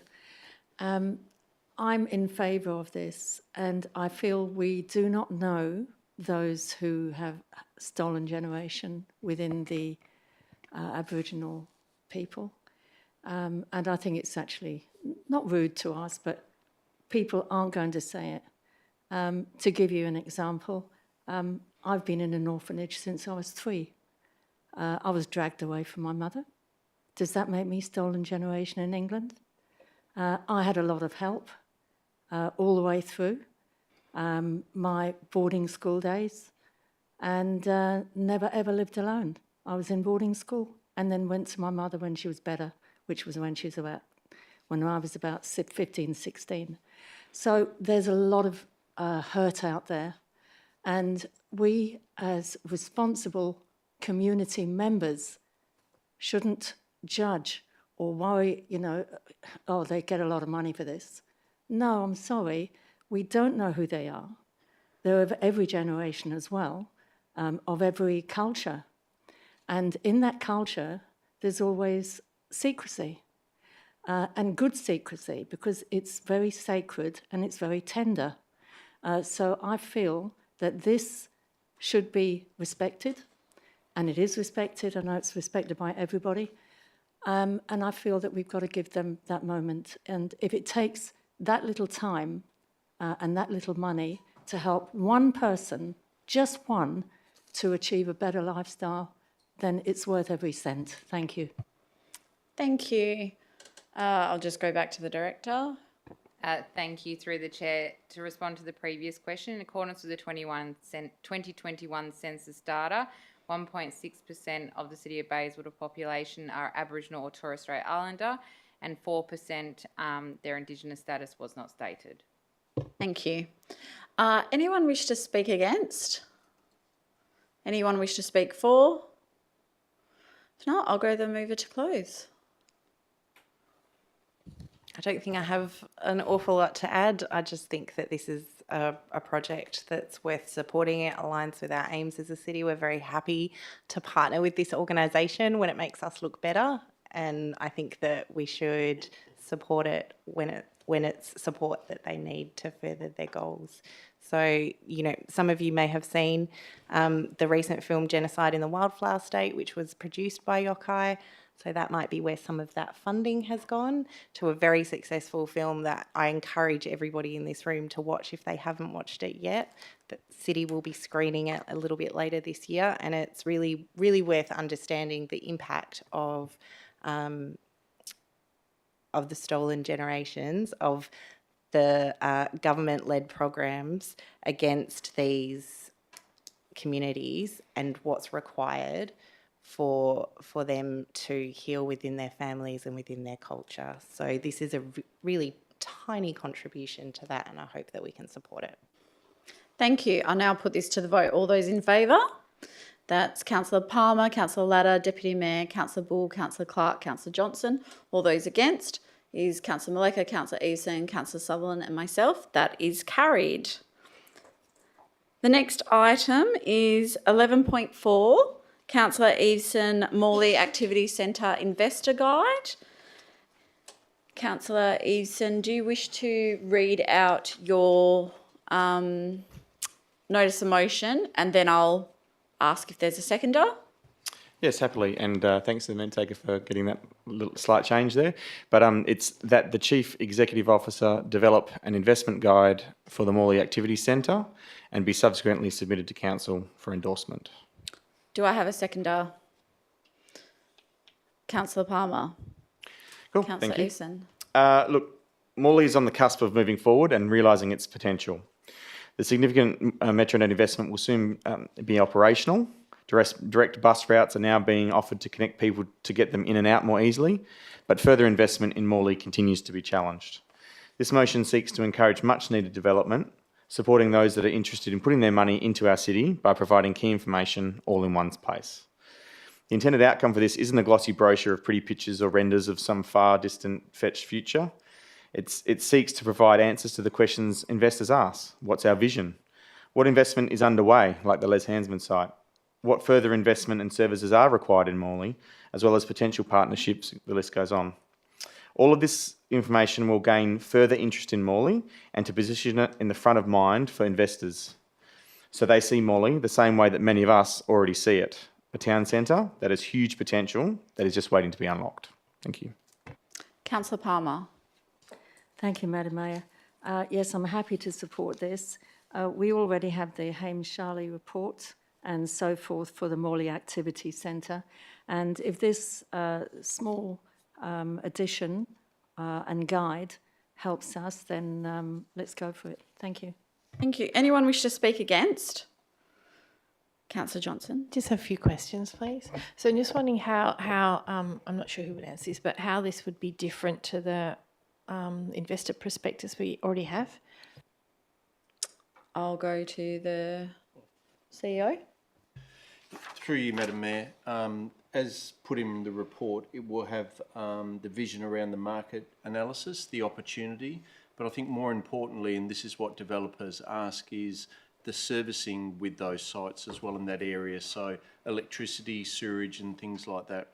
So the main difference would be is that it will go into more detail and to provide potential developers with that initial analysis of the site. So it's going to go into a lot more detail than the investment prospectus that's been previously conducted. Thank you for that. I have another question, if I might, please. It says the cost of this would just be the printing cost, but it looks like there's a lot of work involved. Can I just get clarification about the resources required to produce this? Thank you. I'll go to the CEO. Yeah, through you, Madam Mayor, the resources required will be internal resource provision.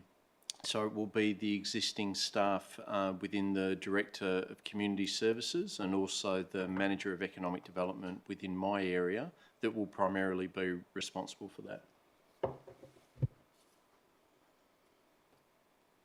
Okay, thank you for that.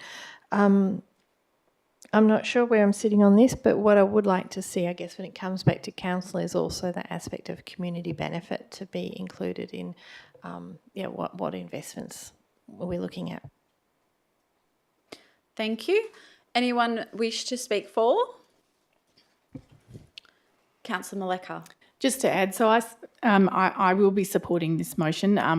The benefit I see of this, which is different to the previous prospectus that I think Councillor Johnson was talking about, is that it's spotlighting Morley and it's giving all the detail we need for Morley to make Morley look like an investor's dream, for somewhere for them to know that it's open for business, and it's giving them the complete outline of what's available and the services and the benefit to the community.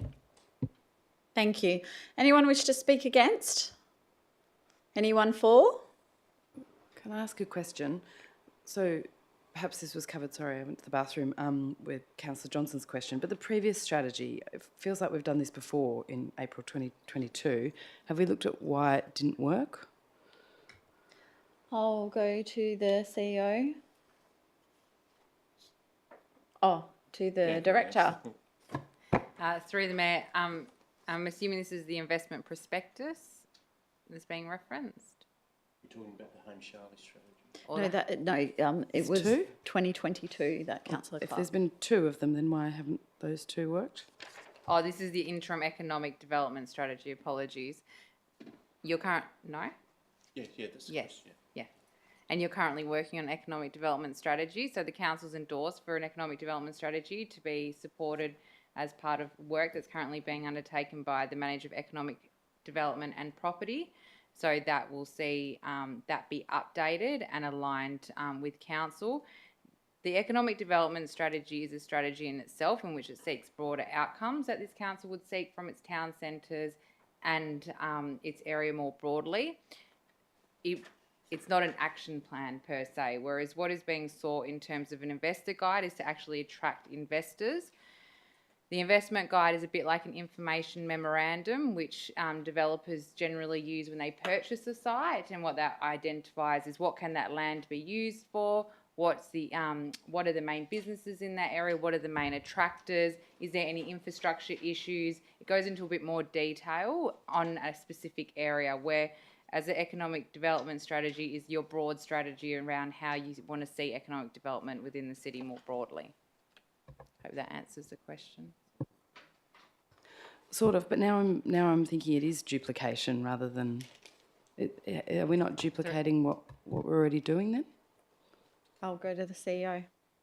So maybe if I can just try and clarify a bit further. So the economic development strategy in 2022 was very broad and far-reaching across the whole of the city, which included a number of economic development actions. What this is trying to achieve in terms of the Morley Activity Centre is specifically honing into that as an investment centre and promoting that in terms of what the opportunities are and the vision. So the previous strategy was very broad. This is going to be focused on the Morley Activity Centre specifically.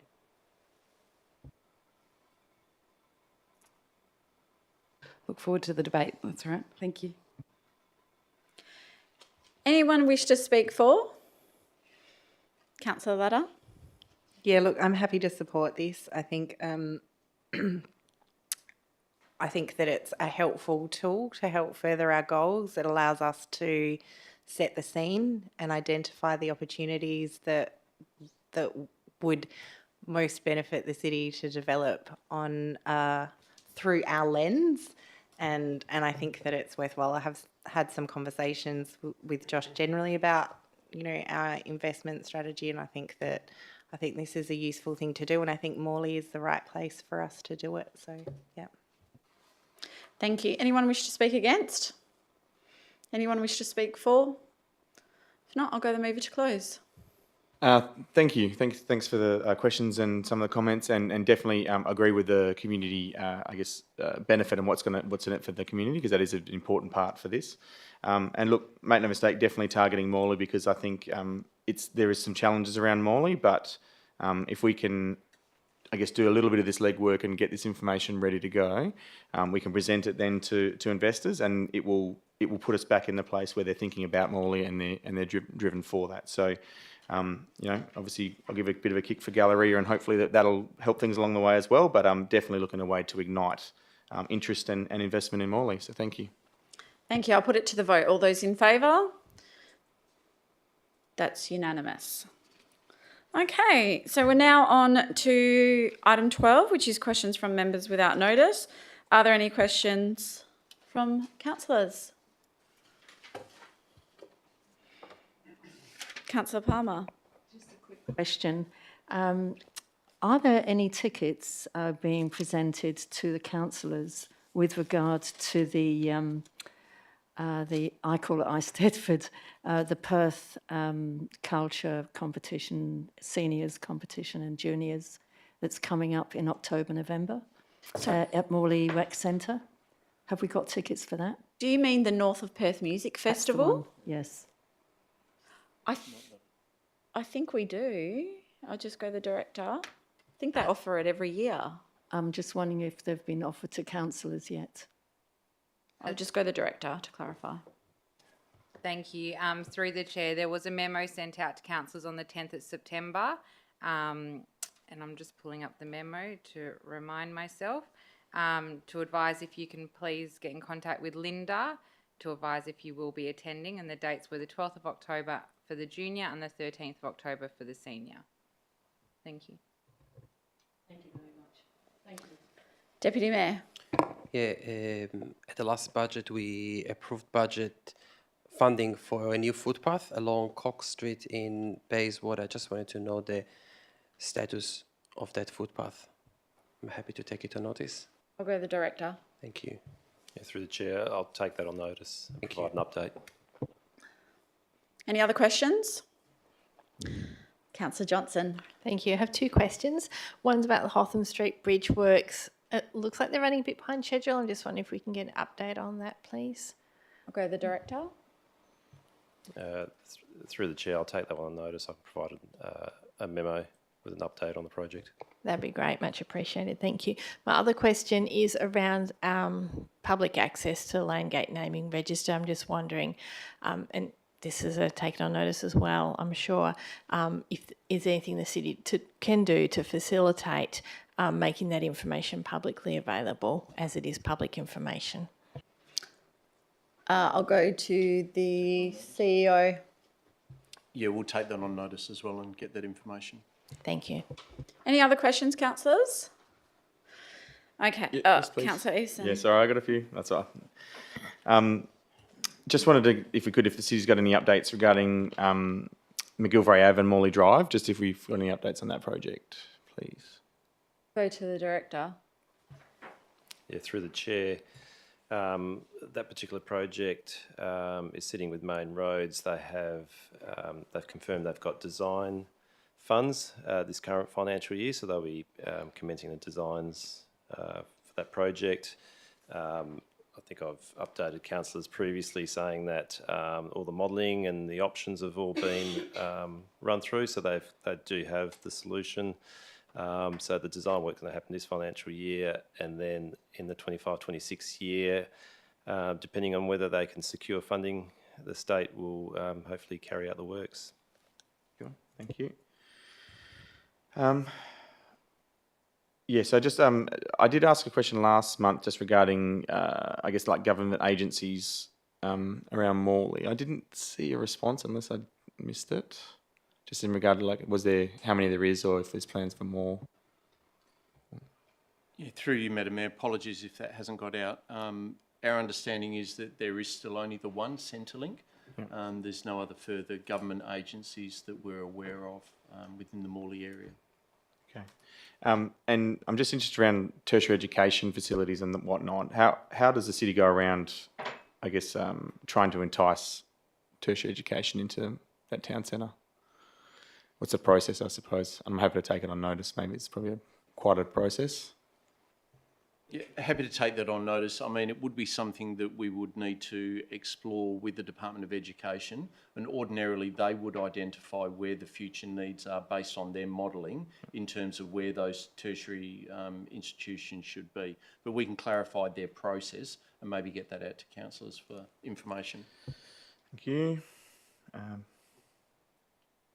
Just one on the Bayswater Town Centre. So the project looks like it's fairly well wrapping up. I just, have we heard any news on the tenancies under the station? I did see an update from yourself in a newsletter, but... Through you, Madam Mayor, we've actually requested through the Minister's Office the information on the tenancies, but to date we still haven't got a response back from them in relation to that. Okay. And the last one for Bayswater Town Centre was just the project completion. I know there's been like just some items for wrap up and that whatnot. Is the city comfortable, or I guess is that progressing or almost finished, if not finished, with the project? I'll go to the director. Through the chair, as council would be aware, there is a defects list, and it was quite an extensive list. It was done a few months ago, probably about 6 months, I think now. So they're working through that defects list. Normally a defects list fits within the defects liability period. You normally have 12 months to do that, but I believe they want to accelerate that work and so they can get out of there, and I believe they want to get out early November or around that time.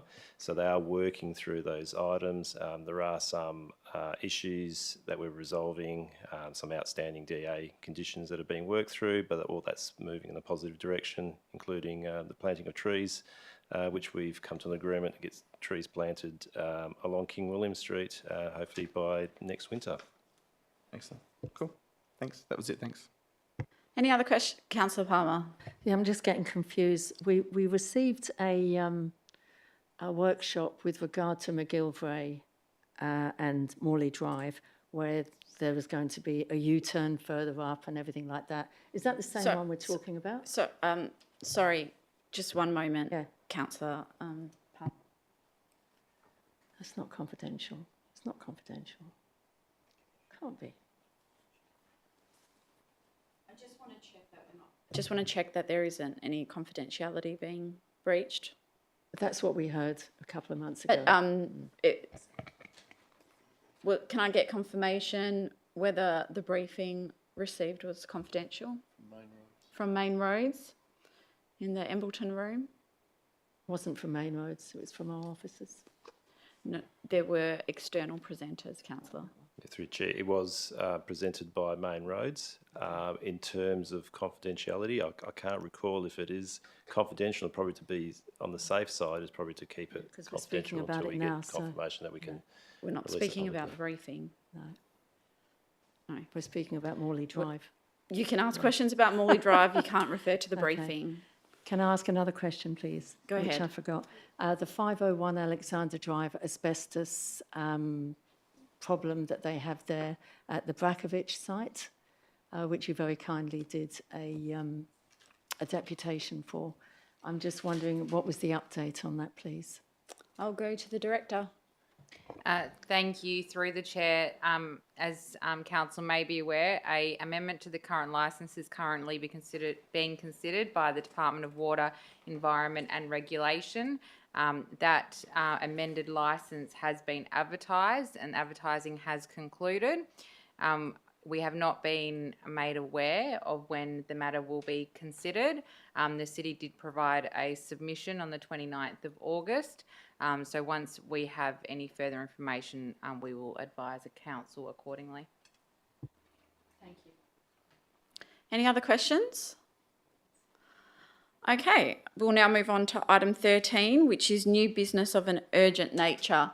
I just want to check with Councillor Bull and Councillor Clark because you left before when there was a deputation on this item, so...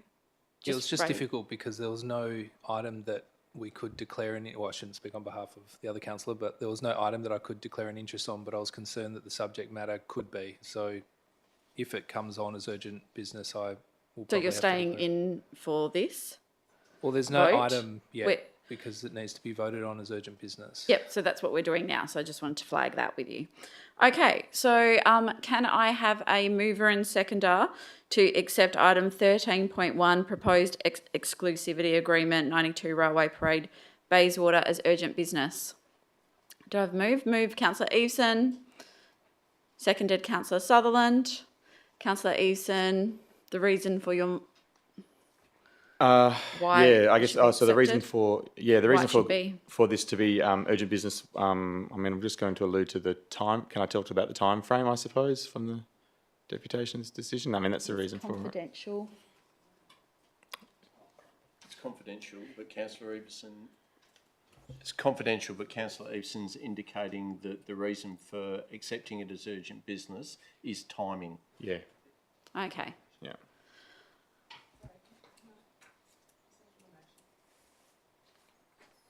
Councillor Eveson, can you turn off your microphone? We're in So a... can I move that we go behind closed doors so I can actually understand why this is urgent? No, we can't do that, is the advice that I'm receiving. Sorry, I didn't hear any of that advice. What's the reasoning?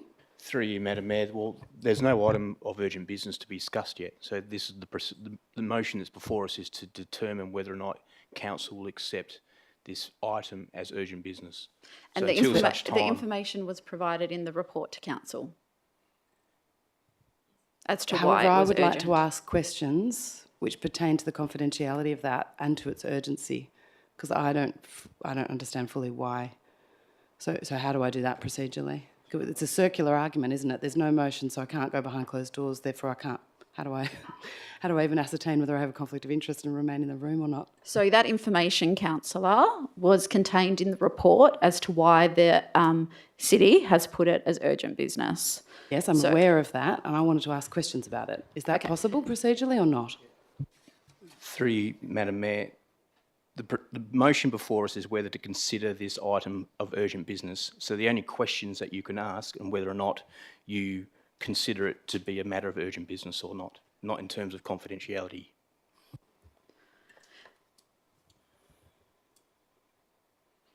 Sorry, I don't even know what question to ask because I find it quite Orwellian that is a ridiculously circular argument. I'm moving to close the doors.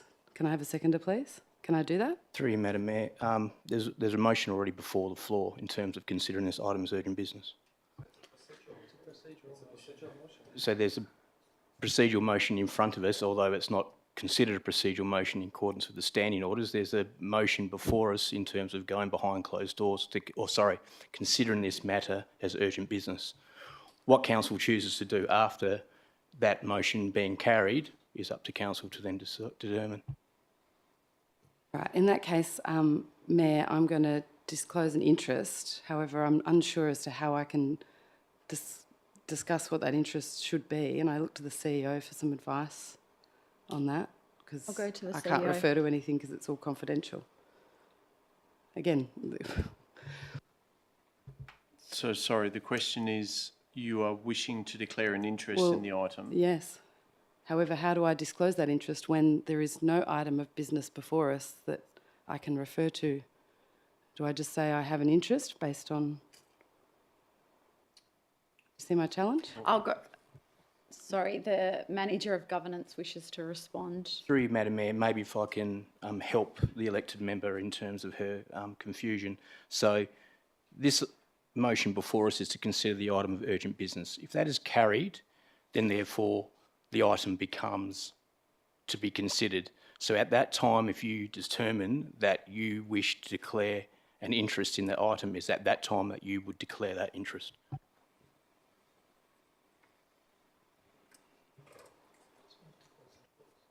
Well, I've just tried to move to close the doors and I'm being refused. So I don't understand how we can have a debate about urgency.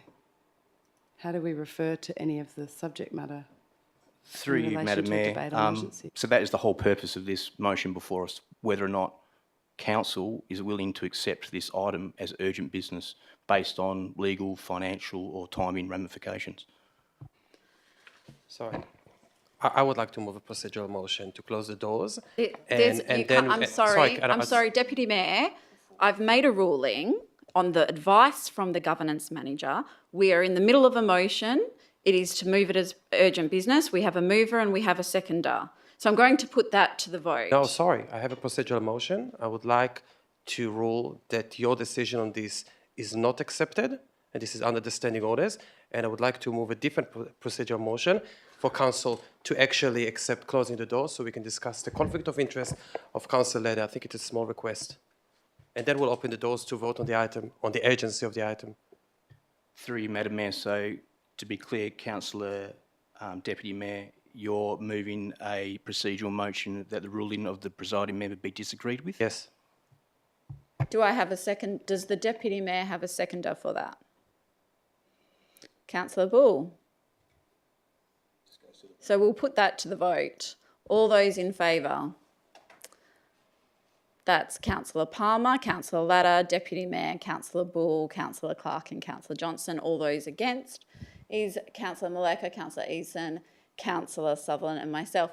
That is carried, Deputy Mayor. Thank you. I would like now to move a procedural motion to close the doors so we can discuss the conflict of interest that Councillor Leder would like to ask questions about. Councillor Clark, sorry. What did I say? Sorry. I'm thinking about you all the time.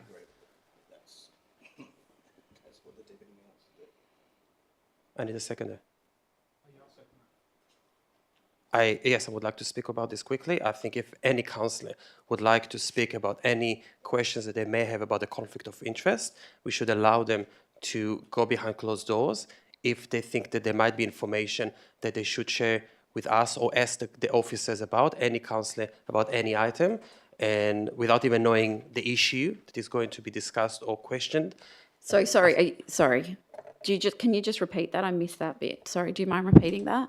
I'm talking about why we need to close Yep, the doors. sorry, can you just repeat that I'm sentence? saying that with regards to any councillor about any issue, if a councillor would like to close the doors because they do not feel comfortable to ask questions about a specific conflict of interest that they may have, I think we should allow them to do that, and then we will open the doors, and then we can vote on this urgency of the item. When, as I said, I do not even know what the question is going to be, but I think we should respect any request like that from a councillor. So I think we should go behind closed doors. I'll put that to the vote to close the doors. All those in favour? Sorry, Mayor, just a point of order. Just to clarify. Sorry, Councillor Clark. No, just a point of order because I feel I've been misrepresented. It's not about a conflict of interest that I want to ask about. I wanted to ask about the urgency, and I'm being told I can't do that behind closed doors, which I don't really understand. Sorry. So perhaps the CEO could provide the advice. No, I'm the presiding member. I'm sorry if you felt that's not what you said. Thank you for the clarification, but that's not what you said. You said it was about the conflict of interest. No, you Mayor, can't determine. No, I very clearly said I wanted to make this point about urgency. And linked into that is that I'm likely to disclose a conflict of interest. I think we're blowing this out of proportion. We just need to follow the procedure. Okay, the advice that I'm receiving is that the conflict of interest has nothing to do with the urgency procedure, to the motion of urgency. But we now have a procedural motion in front of us to go behind closed doors. I'm going to put that to the vote. All those in favour? That's Councillor Palmer, Councillor Latta, Deputy Mayor, Councillor Bull, Councillor Clark, Councillor Johnson. All those against? Councillor Maleka, Councillor Easton, Councillor Sutherland and myself. That is carried. We will go behind closed doors.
So I'm putting to the vote the motion that this item be considered as urgent business. All those in favour?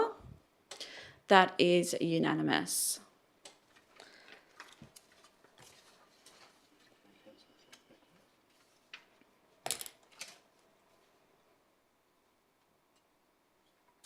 So, Councillor Ball? Thanks. Yeah, I'll just declare an interest. My interest is an impartial interest. It relates to being a Labor candidate in the next state election. Because of the potential for apprehended bias, I will leave the room, and I'll leave it at that so I don't breach any confidentiality. Thank you. Councillor Carr needs to come in and actually physically declare her interest and then leave the room again.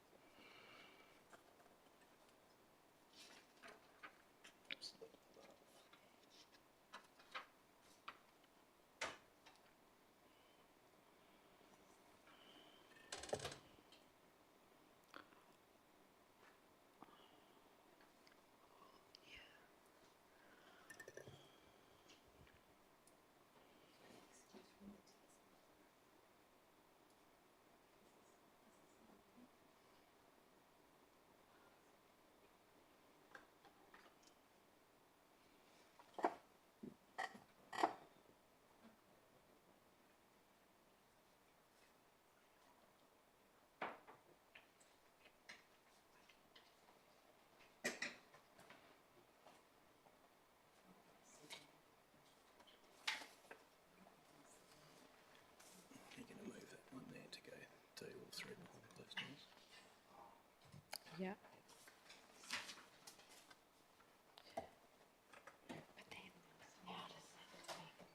The rest can go in the other one. We just have to go and get them.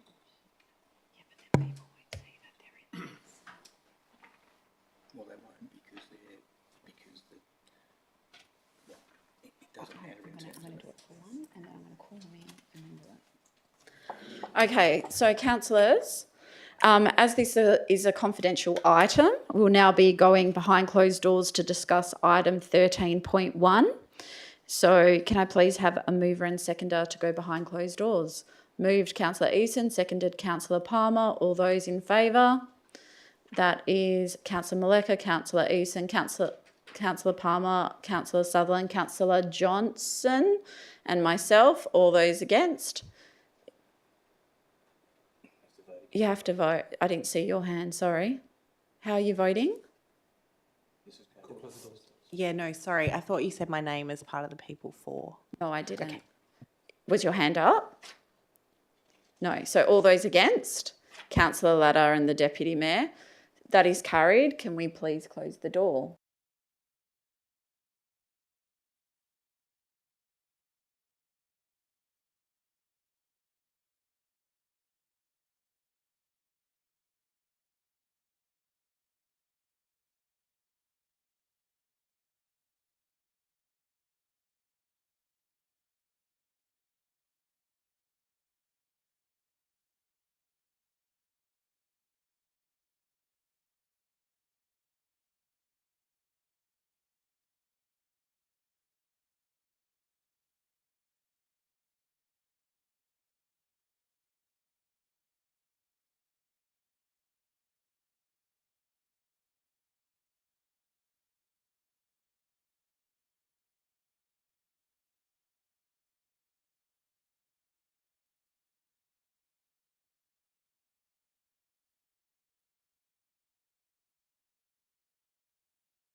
it in our standing orders? You can suspend it for 5 minutes to do a toilet. Councillor Palmer, would you like to move to suspend the meeting for 5 minutes for a toilet break?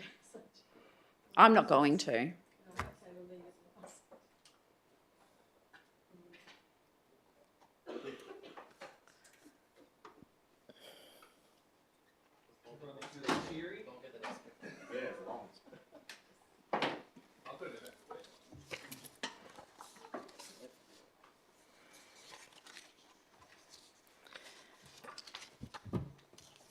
Okay, so councillors, we'll now move to section 14, which is confidential items.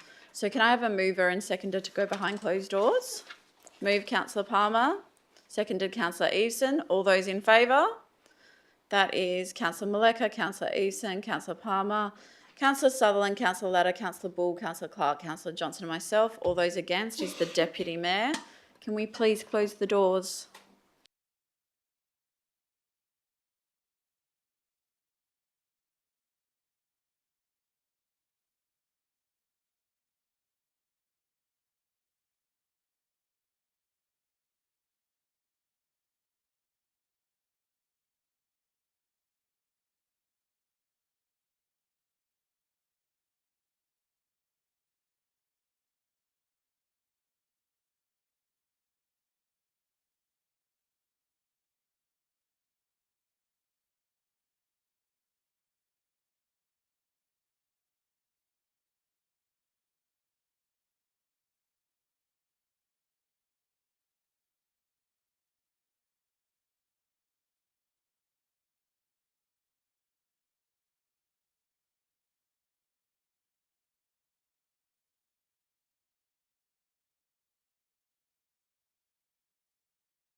9 p.m.